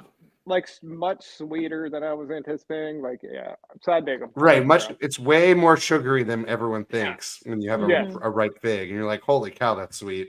And like it's residual, but it doesn't have like that acidic bite. And even like the texture of the skin and everything was surprising. Like I just didn't expect it to be like, I thought it was going to be like leathery on the outside. I don't like the skin. It's too fuzzy for me. I don't like the fuzzy. This one wasn't. I don't mind it. I don't mind. It makes my throat itchy. Do you have a crawl space or a basement, Jeremy? That's the question. I do. Where do you hide the bodies? He's asking where do you hide the bodies? Besides the dead bodies, you can also the crawl space is pretty full right now. But you can overwinter in the crawl space. That's what I did with my figs a few years ago. Actually, I'm in my shop right now, and I got a big basement down here where it's all set up to where I start all my plants. But I do have a big basement in my house too. So yeah. Yeah, you got a really sweet setup down there in the basement. I'm jealous. Yeah, it's nice. The whole entire basement. What else happens in that basement? Grow lights. A lot of plants. A lot of plants. 800, right? Probably. My kids found out about like chocolate and pancakes. Mm-hmm. James, I got you, man. We'll hook you up with a fig too in the spring.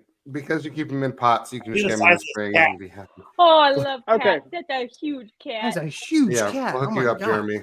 Big cat. Awesome, really awesome. Oh my goodness. So is your recommendation just plant it in the ground then? It's up to you. I think you'll have more. I'm going to get you two. You need a hardy Chicago. You're going to put that in the ground. Then we'll get a fancier variety that you'll keep in a container, but it will also taste amazing. And now you have two. Okay. It's your journey.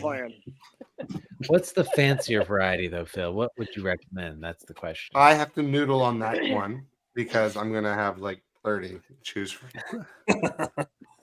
He's a real noodler. Love it. Michael's cat was uncomfortable with your advances. Oh yeah, I was like literally trying to scratch the cat. She does not. I'm allergic. Guys, I am so allergic to cats. It's not fair. Oh, of course. Like I think that perhaps Mother Nature knew that I could not be able to have every animal. So she was like, or whatever. You cats, rats, allergic. My wife is very allergic to cats, and she does not care. Oh, I know. I don't care either. But my eyeballs swell. Well, And I break out. She eventually built up a tolerance to them, but sometimes she just gets a little obsessed and kind of buries her face in the cat. Yeah. And then she'll wake up the next day and her eyes will be like swollen shut. Oh my gosh, that happens to me. Like I can't. Poor Alicia. She can only spend so much time. You know, she's a cat person now. Dude, so. and cats. It's a dream of mine to have a hairless cat. I swear. I want to knit it little sweaters. The cats will sleep on your face at night if you're not paying attention. They'll sneak in and they'll get like on your face, and you wake up. You know what? Or they'll bite your ear. I mean, you got to be careful training them. I had a cat, and she would sleep under my neck. It was a black cat. I loved her very much when she was a kitten. She would sleep under my neck, and then she ran away for a week, right?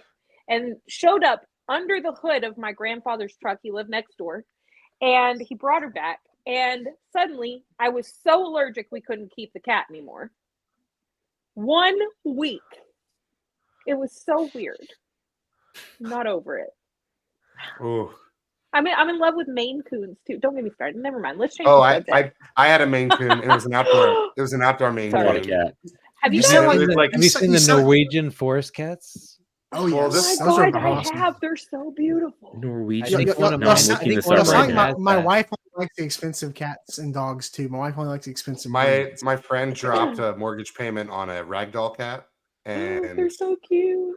It was the coolest thing ever, and the most docile cat I've ever seen. They live like 3 years. Oh, Michael, what's the cat's name, by the way? Oriole.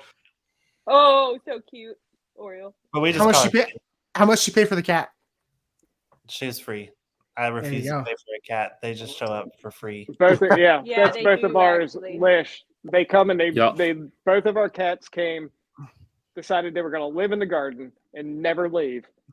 Yep. So the cat delivery system. Okay, it's our cat now. Yeah. So same with squirrels. I don't even know. So that's a good topic to kind of get into, having cats. I've had stray cats that use my garden beds as litter boxes. Is there something, have y'all ever encountered stray cats like that using come around? So yeah, that was it's a real problem. Yes. In DC, we used to have a huge stray cat problem. And I Hence got the my crawl dog. space. Once I got my dog and my dog was out there every day with me, that cat problem just kind of went away. Because she's very attentive. Like if a cat would appear anywhere, she's like right on it, chasing away. Eventually, I think they got the point that I got to stay out of this yard. So, I've heard. But yeah, my dog made a huge difference. Sports, yes, or forks. But what's funny is if the cat actually did come into the yard, my dog would just play with it. We just wanted a new friend. Like we're buddies now. That's the one cat we have now. It started coming in the yard because it didn't even care about the dog, and the dog just friends around. They play like two dogs, so we ended up having to keep the cat. That cat distribution network. I think having a dog helps, but you have a dog, so I don't know what the deal is. Maybe your dog's lazy, man. Duke is not lazy. This is the problem I'm having right now. This is the problem. It's a Bigtober, and so I'm having possum problems. And I didn't even think it through when I put this raised bed right here. It's like a staircase. And so Duke jumped up into the raised bed and was trying to get up and get that possum when I stopped him. It's possum season in my house right now. Same. I don't. The only thing I ever had problems with cats. I have possums. I have rabbits. None of them ever bother my garden ever. I don't know what the deal is. I'm thinking about how you always deal with this stuff. I don't have problems.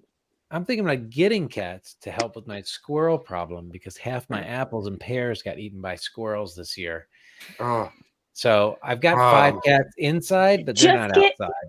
Just keep the terrier out there. I'm thinking if you have outdoor cats, you got to worry too about them slaughtering all the birds.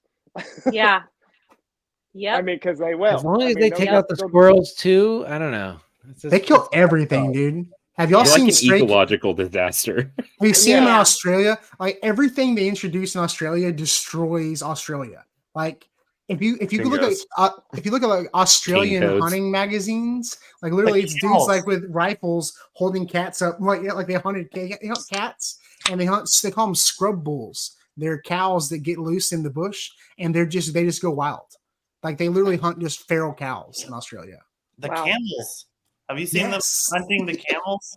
Yes. Australia. Wait, camels in Australia? Yeah, there's like you can't look it up if you're squeamish because it is brutal. Because there's like tens of thousands of camels that have taken over the interior of Australia. What? I have never in my life heard about camels in Australia. It's a desert There are area. camel herds in Texas. Yeah, like the whole middle is just overrun with camels, and so the cattle ranchers, like seriously, you can look this up on YouTube. But the cattle ranchers, like the camels eat everything, and so there's no food left for the cows. And they drink all the water too. They drink all the water. The ranchers go in there and they just like obliterate them, dude. Because it's legal because they're an invasive species, and the camels it's hard to watch because the camels they just seem very dumb because they are a little dumb. I heard they're not very good. I heard they need help with like inseminations and stuff. Like they're just a mess. They start shooting camels and like so they're like plow and camel falls, and then the other camels are like, huh? Oh my gosh! Sit there and just shoot them all. And it's like, oh my gosh, like this is so bad. But like, I hate that. Yeah, that's way funnier than it should be. Maybe I hate that I know this now. If you think that's crazy, you should look up the emu war. Like emus are not native to Australia, and they have taken over Australia as well. What is the deal with Australia and these giant non-native creatures just terrorizing the place? Yeah, I could see if, like, in Florida, like a boa constrictor population gets out of control because they can hide. Like, they're like giant dumb camel. How does that population get that out of control? It's asking a bunch of Australia was a prison state for England, all that stuff. So you're asking for a bunch of felons to control an ecological area. You know, so I mean, it's just not going to go as well as you might think. Why don't we do camels about it? Why do they introduce so many species there? Then they got them. Don't they have this like huge invasive like bullfrog problem there? Too? Yeah, it's a cane toad. Cane toads. They're like this big. They're so huge. They had. I don't know why. I do know why I know this because I talk about like integrated pest management a lot. But they had like cane moths that were eating sugar canes. They like were introduced from like South America, and they were like, okay, in the native ecosystem, these cane toads eat the cane moths. Cool, we'll introduce cane toads. Turns out outside of their ecosystem, they'll eat everything but the cane moth. Like there are species of like bird and rodent and lizard that are extinct because of the cane toad, and like wild dogs. The cane toad's poisonous. Yes. And so like they would eat them and then they would die. And so like there's species of wild dog that are extinct. Like it's like, you know, there's this whole conspiracy theory that Australia isn't real, and every new thing I learn about Australia, I'm like, you know, this reminds me of Maui actually too, because they had, you know, they did a bunch of sugarcane out there, and of course the ships brought rats, and there are no natural predators of rats. There's no snakes on Maui, nothing like that. So then they decided, they got this brilliant idea to add mongoose to eat the rats, except mongoose are diurnal. They are not up at night. They're not nocturnal. So then they have a mongoose problem. Okay, I did not know that mongoose was plural for mongoose. I was just going to ask, was that correct? Geese, mongoose, it makes sense to me. I would have thought mongai. There's a group of mongai over here. Mongooses. But also, they a lot of the stuff that is on Maui in general are invasive. They have all these chickens running around because there's nothing to eat the chickens. And then they have day geckos, which were brought over. And then there are lots of species. Mongooses is the good. Thank you. I like mongoose better than I like mongoose better. Mongoose just because they're probably like a bird. But come on, there's this whole thing about how, like, you know, there are a lot of fish in the reefs that look a lot like fish that we have, you know, in the United States or whatever in the reefs. But those are specific species to Maui. For Like, subspecies. it's very interesting. They look the same. Is there any examples of introducing a non-native species somewhere and it being successful? I mean, us. Yeah. If you want to, if you want to, that's debatable. That's like, I feel like success look just, like? That's the question. we have a word. It's called anthropogenic. Yes. I feel like they just keep doing it, and then the consequences are awful. Yeah. Well, I mean, horses. I guess horses were reintroduced to North America. They're originally native to North America, and then whenever they went extinct in North America, and they brought them back over from Europe.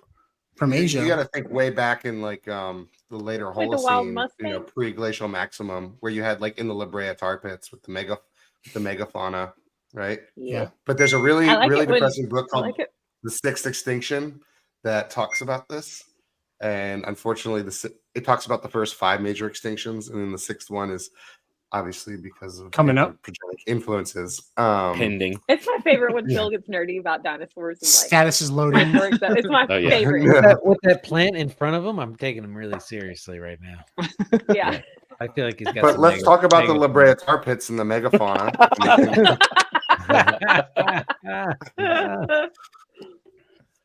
Yeah, I like science, Phil. Oh, nice. Me too. Well, there was a professor here, one of the climatology professors at UNCW. Professor Plum? No, he's up there. But he used markers in our geologic record for maize pollen, and maize pollen was in recorded geologic layers, even in paleoliminal records in like lake sediment, to show agriculture and the start of agriculture. So using pollen of maize to show when human civilizations were getting cultivated and in the time scale. So that's kind of cool. So James, so we have this. We're going to report you to the FDA. You introduced passion flowers to Detroit.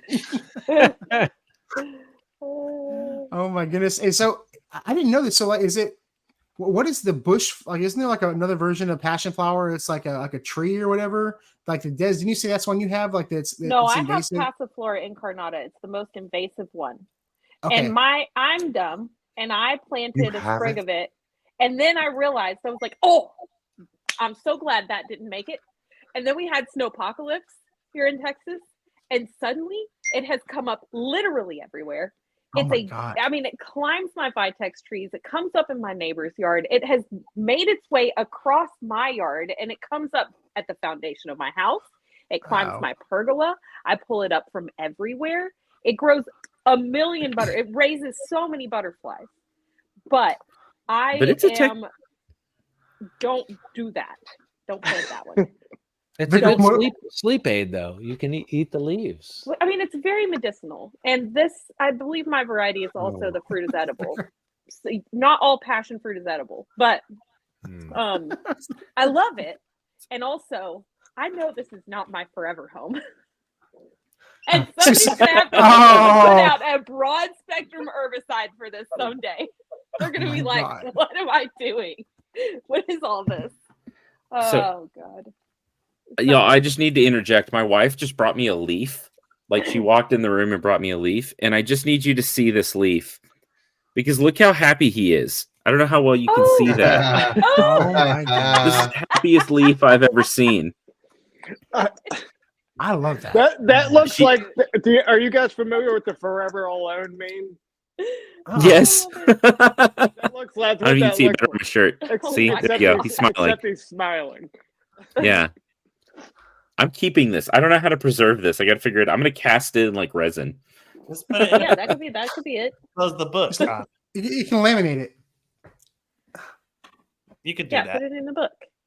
Yeah, you just stick it in a book. Have a laminator. That's the easy way. Mail it to me. I'll laminate it. No. That'd be the best bookmark ever. When you're like, the happiest little leaf bookmark. I have a story about mailing leaves. Okay, so random. So when I was a county agent, county extension agent here in Texas, I got like all these tree questions. And one time, this old lady, and I know she was an old lady because I talked to her on the phone several times. Like I knew who she was. She literally put a bunch of leaves in an envelope and mailed them to me and was like, "What's wrong with my tree?" And by the time I get it, it's just like this bag of powdered leaves, right? Because it like sat in the mail for several days, and I was like, "What do I tell? Like, what do I tell her? How do I?" I was like, "Could you send me like a picture, or like, can I come see it?" And she was like, "Well, I sent you the leaves." And I was like, "Yes, ma'am," but so. Every time like I see a crunchy leaf like this, I always think about that those leaves were less happy than this guy. But I think about that every time. I'm like, that woman mailed me leaves. I love that. This reminds me, I brought a ginkgo leaf back from Washington D.C. and it's in my purse. That's so I love the ginkgo leaves. Me too. They're so cool. The fruit sort of stinks. Talk about a smelly fruit. Well, that's why you should only plant the male, right? Yeah. Yeah, my brother planted a ginkgo in his front yard. Well, that's probably a bad idea. He researched it and figured out which one doesn't smell like dead fish. I was going to say, speaking of big frogs, we talked about this on one of the other podcasts, but I got a giant bullfrog skeleton here. I don't know if y'all can see that. Oh, yeah. I love that thing. Huh? Is that cane toad? No, it's like a Texas bullfrog, I believe. My mom is a science teacher, and she gave it to me. She gives me all kinds of cool stuff. This says bullfrog skeleton. Oh, it's from the magnet school that closed down that she worked at in Wichita Falls. That doesn't look like that's. For some reason, the bullfrog skeleton is way more upsetting than the bullfrog itself. Like, yeah, it doesn't look like I feel like it's supposed to. It's so cool. Where's all the middle bits? Where's all the what? Right. The ligaments. Does it have a rib cage? He's glued together and stuff. Yeah. No, I understand, but I don't know. He's cute. Ribs only go like a tiny ways. Yeah, he's got like 1, 2, I guess 3, they are 4, kind of 5, flat. 5 ribs, and then I guess when you really think about it, all that stuff is what a weird skeleton actually. He's got cool toes though. I mean, a bullfrog is just like a mouth, like with a tiny little brain. It's like a mouth with a brain, and that's all that it is. Well, what's weird is I can't really show it to you guys. A jumping mouth. Camera, I'll have to take a picture of. But it's got these like what looks like tiny little teeth along the edge of the mouth. Oh yeah. I don't know. It's really I believe weird. it. I'm gonna send y'all a picture later. Y'all are gonna be like, "What the heck is this?" Looks like an alpaca without the hair. Mm-hmm. I think some people's videos are on a delay because Lish's cat comments are just coming through now. Don't go through and look at animals like that without hair. Like a chimpanzee without hair is like one very of those upsetting. It is terrifying, man. It is terrifying. They probably look at us and they're like, "What's wrong with that guy? He doesn't have any hair." Like, I think that they probably find us very alarming as well. Oh, I'm sure, man. It's so bizarre looking at stuff without hair. It's looking at my face without hair. Yeah, Josh without hair. It's even weird. Yeah, my wife said I look like a small child. She said I need to grow that back as soon as possible. Every husband loves to hear that from their wife. Right? Yeah, that's what you say. What does that say about you? Like, what do you? Y'all don't want to see me without a beard. I look like I'm about 15 years old. Now I kind of do. Like I got like the grays and stuff. I shave my beard, my head. I look like a child. I like the grays. Weird. I like them too. They make me look a lot older though. Doing a split. I looked a lot younger than my age till the grays started coming through. How old are you, Jeremy? Guess. Oh no! Don't do it. Don't fall for that. That's a trap. That's not a good idea. It's a trap. I've only seen you in little squares, so that's not a good idea. Just say 25. You'll be safe. The oldest one here. Okay. Oh, we'll go with Craig's guess. Craig says you're 38. 38. I'm 45. I'll be 45 in November. Oh, you look good for 45. Okay, good. Yay! Yeah. Des is officially the oldest one in the group. I thought I was. Well, I am usually. No, am I the oldest one? No, you are. Oh, Michael. Hey, congrats on your wife getting her citizenship, man. Congratulations, dude. That's awesome. Oh, cool. Yeah, yay. That's awesome. I think the last time you were on, it was like the night before or something. It might have been. Yeah, she got to vote for the first time ever, so that was sweet. Nice. Very Awesome, cool. man. Awesome, awesome, dude. That's cool. I'm just worried that now that she is a full-fledged citizen, she's just probably going to leave me. No, she would never. Using you for your always a citizenship. concern.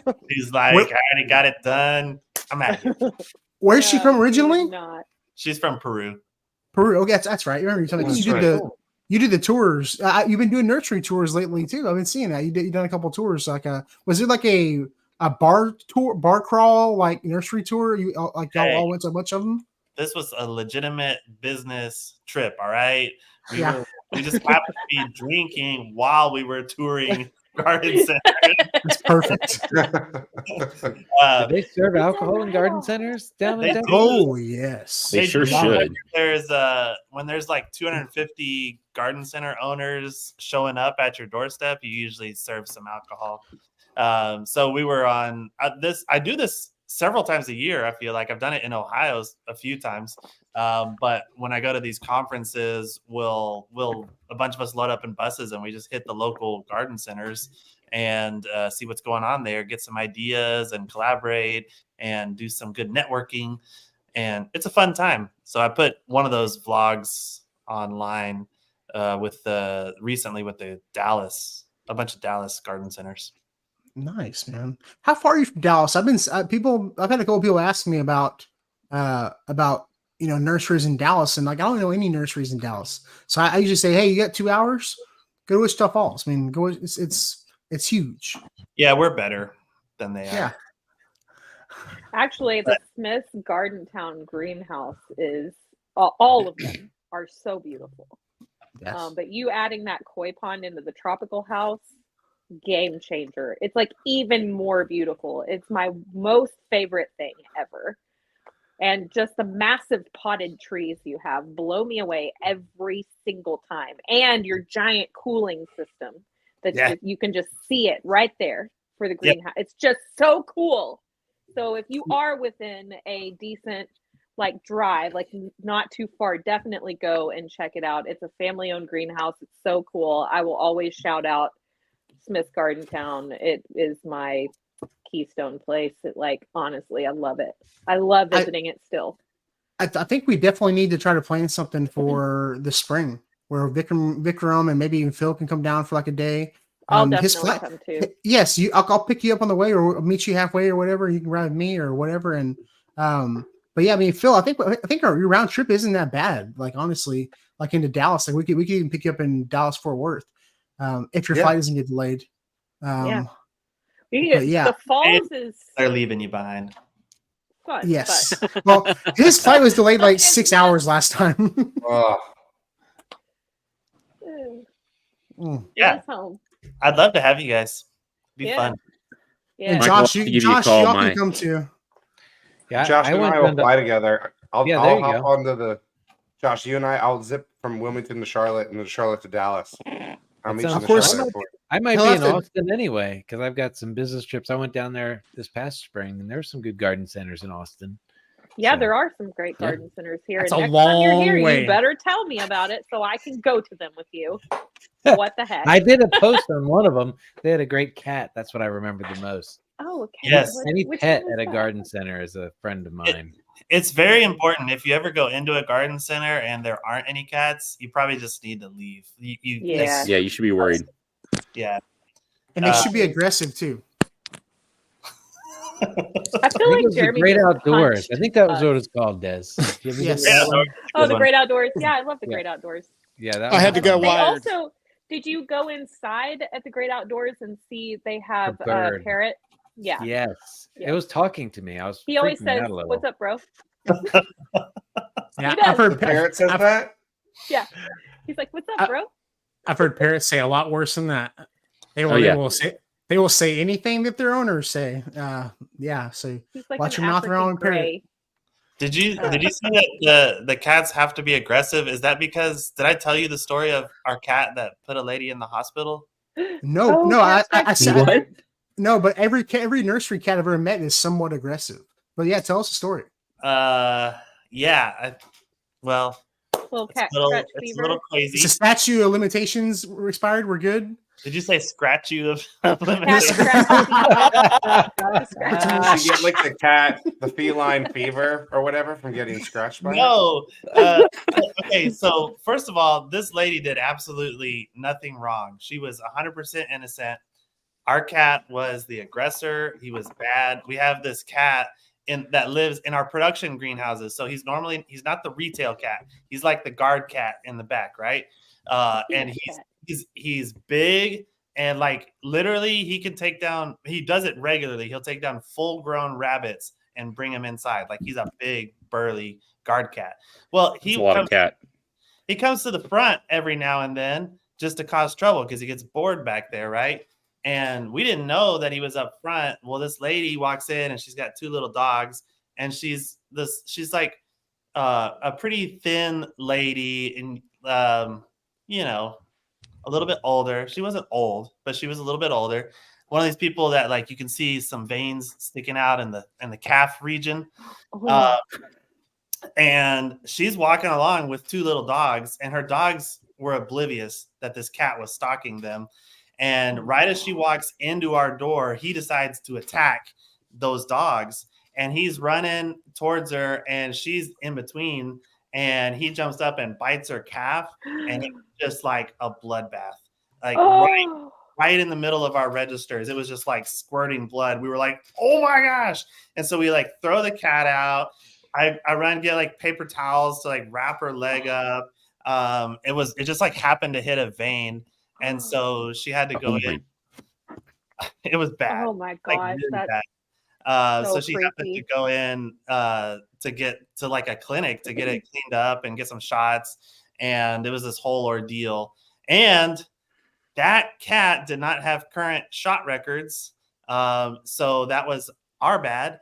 And so the pound had to come pick up the cat and take him to jail for 10 days to do like a quarantine to make sure he didn't have rabies.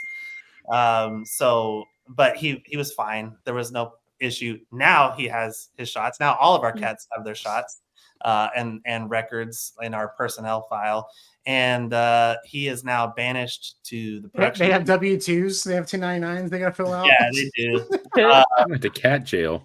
So he's no longer allowed in the retail area at all. It's like if you see him, send him straight back to production. But she was like the nicest and most understanding person, because I was thinking like we're gonna get sued. We obviously offered to cover all of her medical bills, which was very minimal because I guess she had great insurance. So we covered all of that.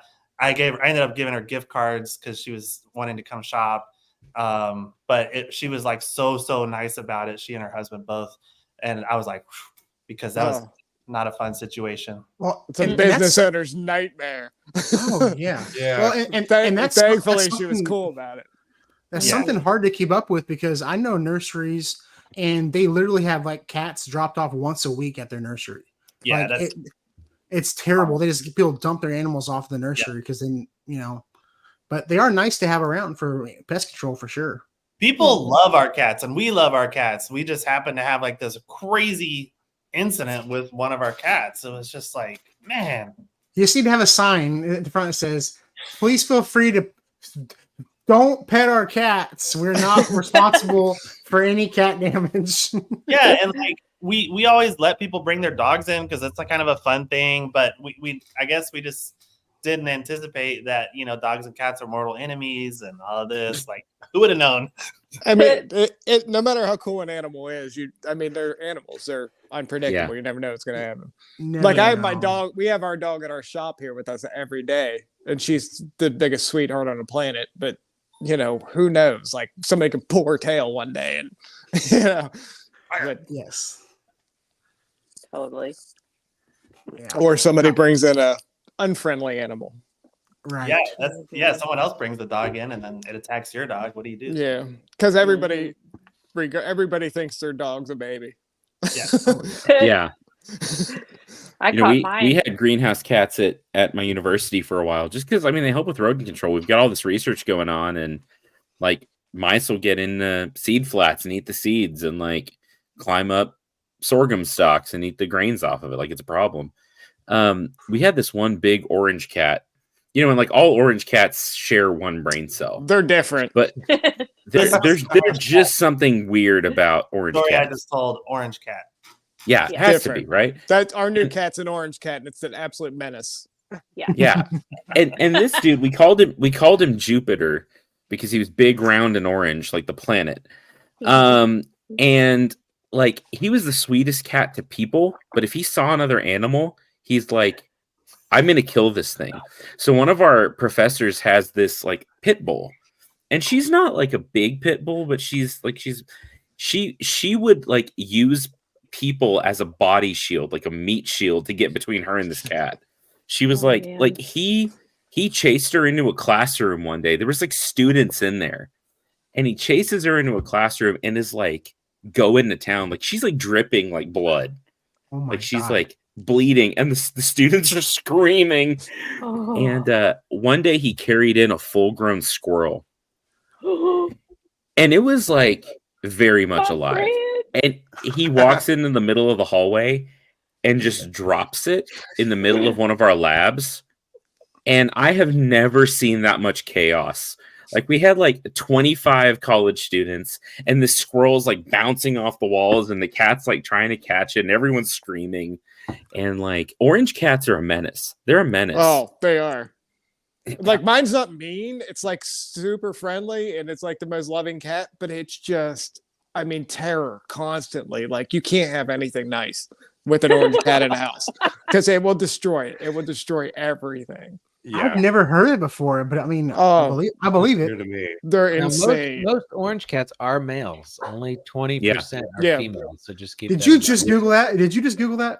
No. So my wife and I trap, neuter, and release cats. Community cats. That's a big thing we do together, and we've trapped a lot of cats. And wait, so you neuter them or you take them to the vet? No, we obviously take them.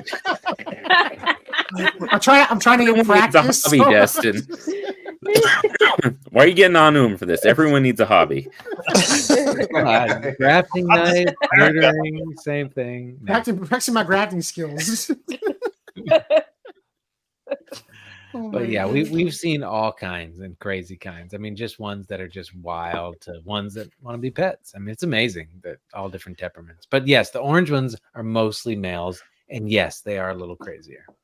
It's pretty wild. But if they're outdoor cats, they can be aggressive because they're the fighters. But if you have them indoors, they're like super nice. But just, there's no like it's always full go, constantly. Right. Yeah, they have one setting. Yeah, and calicos are almost always females, and calicos are almost always temperamental, like sweet and sour. Like they'll be super, super loving, and all of a sudden they'll turn around and bite you, scratch you. Well, yeah, that's what it was always the female cats that I had that like you'll pet them for a second and then they'll just start lighting you up. Yeah. Do you have a fridge next to you? Me? Yeah. Which side? Because it just felt like you. Oh no! Over. No. I got a grab. Yeah, I do have this other fridge, but it's there's plenty of beers over there. There's a beer. I have a beer assistant off to the side. Shut the door. Leisha's just sitting there handing me beers every 15 minutes. He's got an intern, and the intern's only job is when he reaches off camera. Hand me beers. Hand him a drink. The dirty punk intern. Oh, hey, do y'all want to hear Please, something? Sir, I want to go home. Y'all want to hear something funny? So I don't know if I've probably talked about this before, but I've been running an extension, like a hard line to my router in the living room, where it's like an extension, like an Ethernet extension reel. And I was doing some rearranging in my office today, and I found out I have a plug in my office. I've had one this entire time. It's literally right there. I found it. I'm such an idiot. Talking about one brain cell. Yes, I'm very much one brain cell. It seems to fix your issue, though. I haven't seen any lagging, room, by the way. That's a great room. Right. That's a great room. Phil spent a lot of time in here. He did. A little bit. Yeah, you guys didn't spend any time recording that song. That's all Phil's fault. That is all Phil's fault. How is it Phil's I fault? was totally expecting to have a full studio recording of the garden party by now. We can still make it. We can still make it work. I need a theme song for this one. I need a theme song for the Texas Garden Guy show. I need multiple theme songs. I need to do them, and yeah, it's just trying to find time. I'm so happy. Like I keep saying, like, oh, it's gonna slow down like in the fall and the winter time, and then it just doesn't slow down. Like it just doesn't. It never slows down ever. You know. Oh yeah, that's not real. Like slow. That's not a real thing. Yeah, it's just something adults tell themselves to feel better. Yes. That if once I get through this week, like next week, we'll be fine. That's just something we tell ourselves. So we don't run off into the woods. And like in the academic world, now is when everything just ramps up until the end of the semester.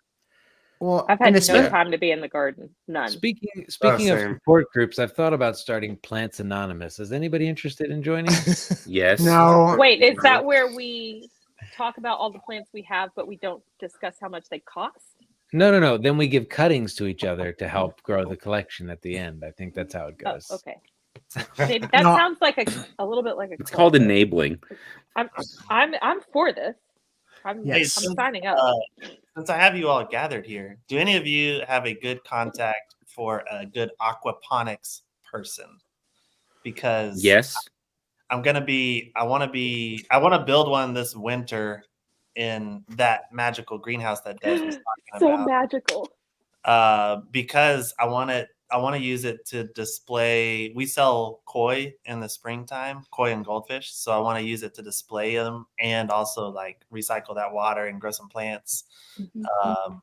So if you got a contact for me, I've got rough ideas of how I want to do it, but I kind of want to talk to someone. So you wanted to build like a paludarium or something? No, with aquaponics, what you do is you pump the water out of the fish tank. Maybe into like a grow bed where you're growing plants hydroponically. So I think that'd be a fun thing to have in the greenhouse. Michael, I actually do know a couple of people. I can send you a couple of names. I built a little aquaponics system in my office for a while. And it just had a little bell siphon, so it would fill up, and then when it got full enough, it would kind of trigger the siphon and drain all the water out. And I was growing like lettuce and herbs and a few other things. But I've got a couple of names I think I can send you. The earring, dude. The earring dangling. I know, I love it. It gets me every time he turns. That's gonna be my project. I kind of forgot they were here. You're beautiful, Vikram. You're beautiful. Oh, thanks. Hey, Josh, this is the name of your group. I want to be in Josh's cult.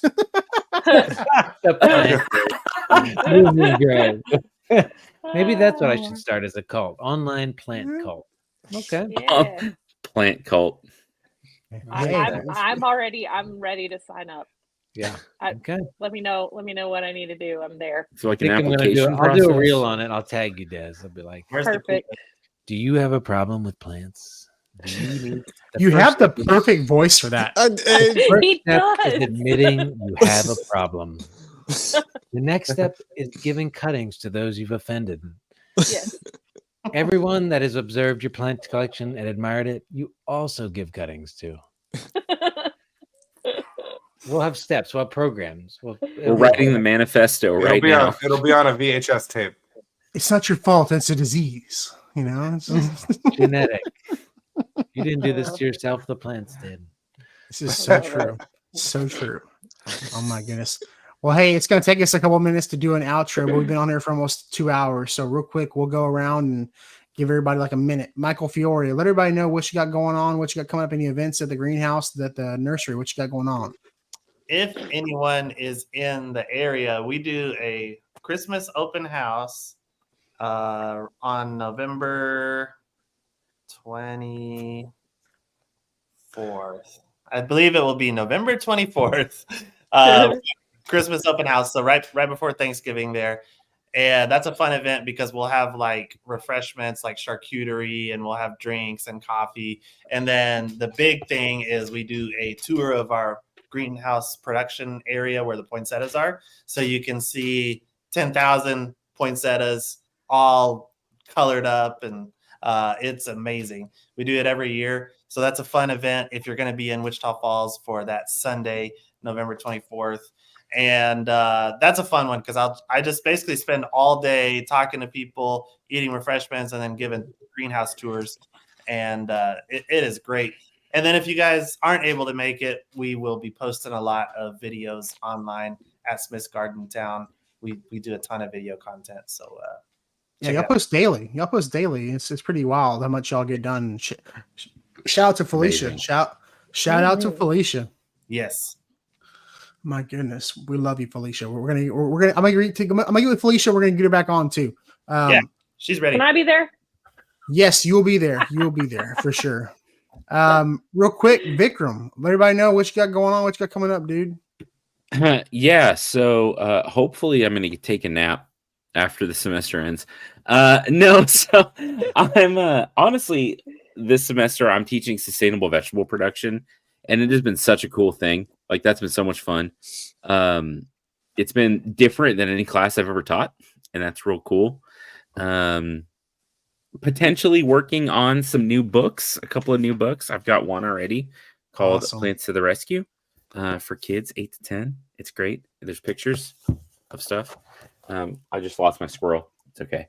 But yeah, maybe have a couple of new things coming up. I need to get back to posting. I've kind of fallen off a little bit, and I want to get back to it. But I'm the Plant Prof all the places.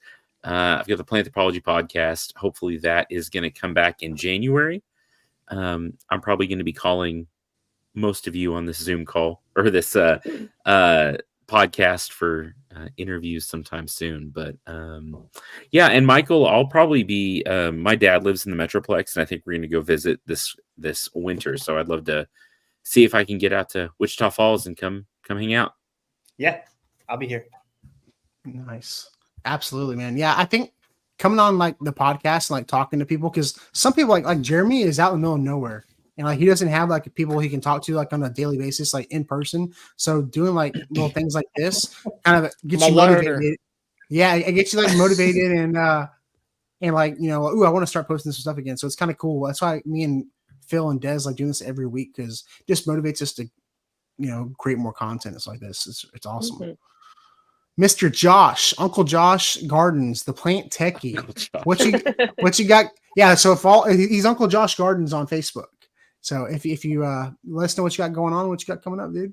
Sure, absolutely. I just launched my course not long ago, first one, and trying to figure out what people want online. Still figuring this out. This whole social media game, digital products. I don't know.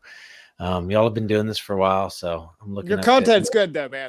I want to give you props. I think really good. You do a great job on your content. Your production value is top notch, dude. You it's really good.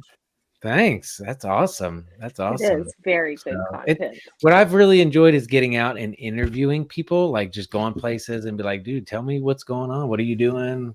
What's different? So I've had a lot of fun, like just meeting new people and doing like on-site interviews. But I'm just wrapping up my Master Gardener. It's not really a degree. Okay, let's not call it that.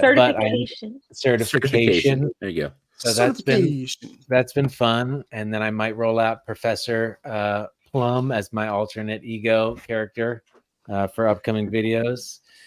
So you never know. I mean, I'm sort of all about going a little crazy, you know, on social just for fun. You know, people like that sort of thing.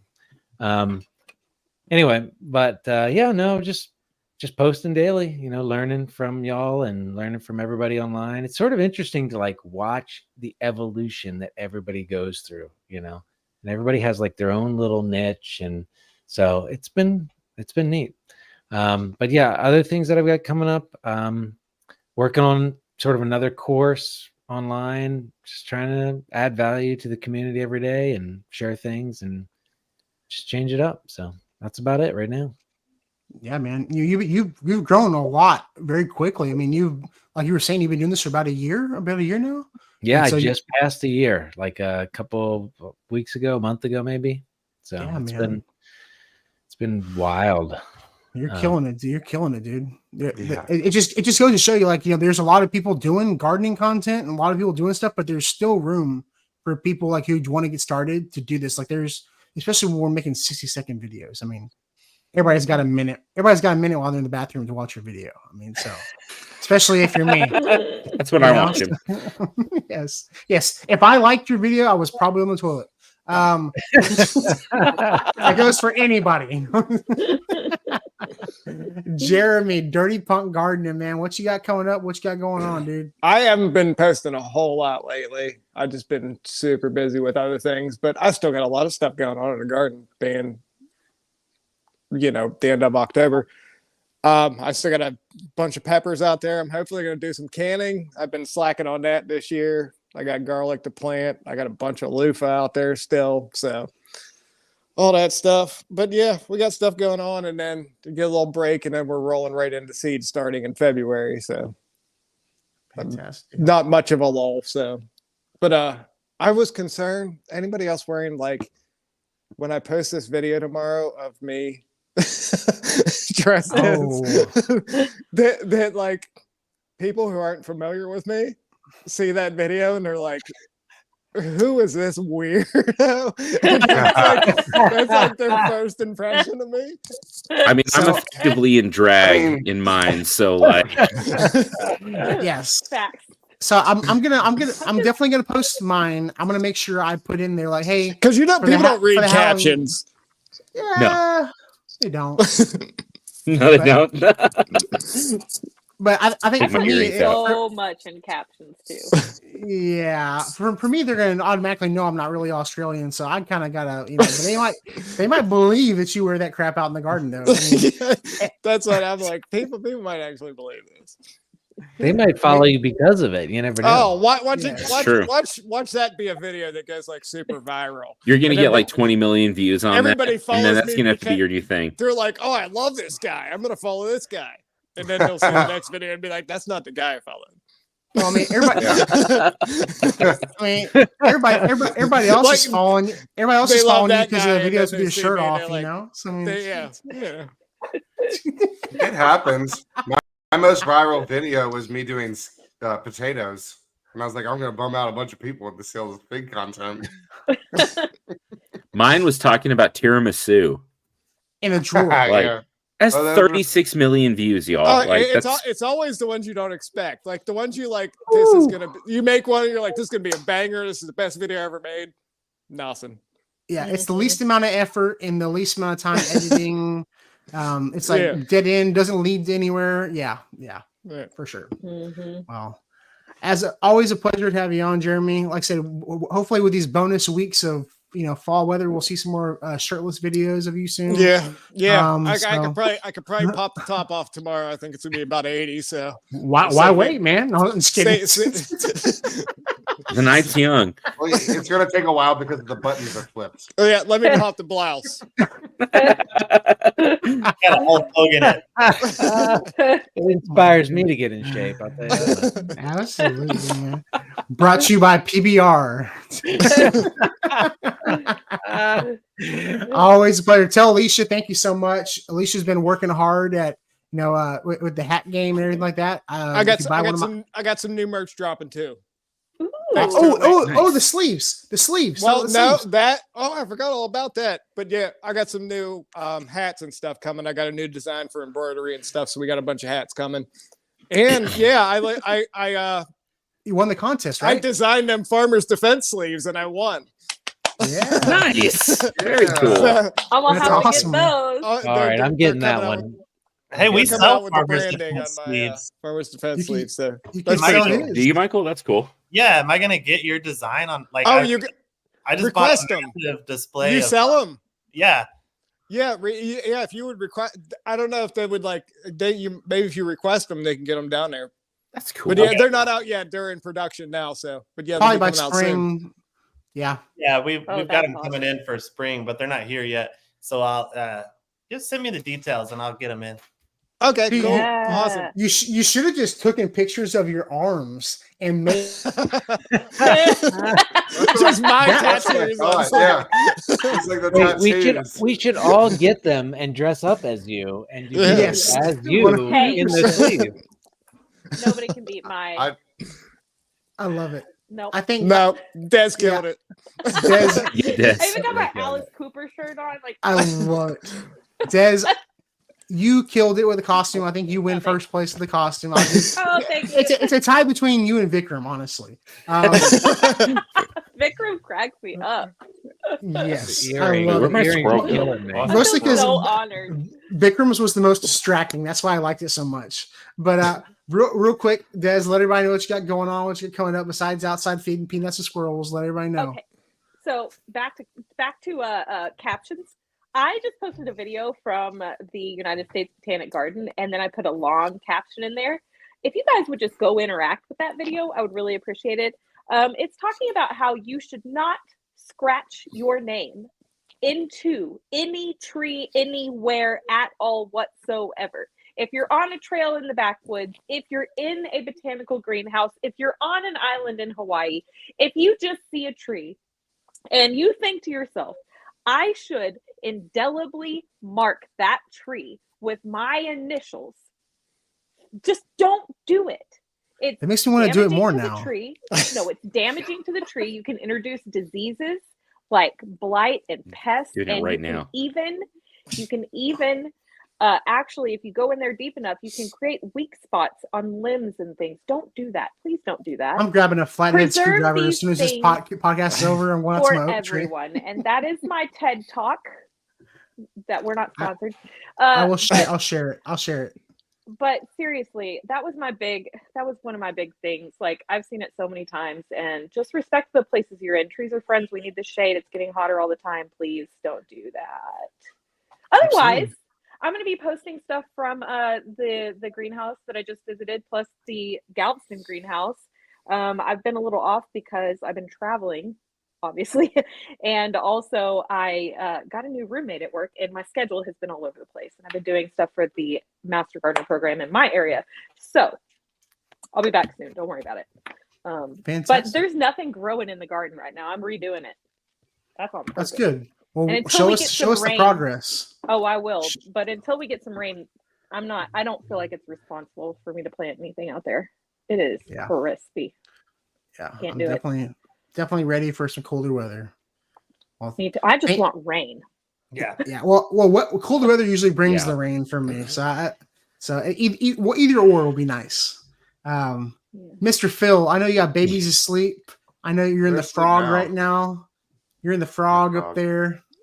Yeah. My front room over at the garage or finish whatever it's called. Let everybody know what you got coming up, what you got going on, dude. I am getting ready for cutting season for fig cuttings in December. But, this is my cross training season. This is where fig season slows down. And I have all these new citrus and the one persimmon where I'm going to have like a persimmon ceremony when it's ready. But, and then just my garden, I just dumped a bunch of compost and put some mulch on top for my brassicas I'm going to put out there. I'm going to transplant it from my shaded bed out to my sunnier bed now that my UV index has gone down. And that's it. I'm just like, now I'm just doing quality control and getting reorganized for the winter season of cuttings ahead. Nice, man. Well, we look forward to some cutting and propagation videos. And if you want to learn about figs, make sure to go follow Phil's Figs 100%. He's going to do potato videos too. And hopefully y'all like that. So always a pleasure, dude. Hey, and actually it's 3 days ago was me and Phil's 1 year anniversary of doing the garden party. So we've been doing this for over a year now, and it's been a blast. And we thank each and every one of y'all for being along for the ride, help be coming on and being guests and making new friends. This has been fantastic. So we couldn't have done it without y'all. It's been something I look forward to every week. And even when I feel crappy, I can come here and get energized. And I made such good friendships with all of you, which is awesome. Yeah. Oh, fantastic.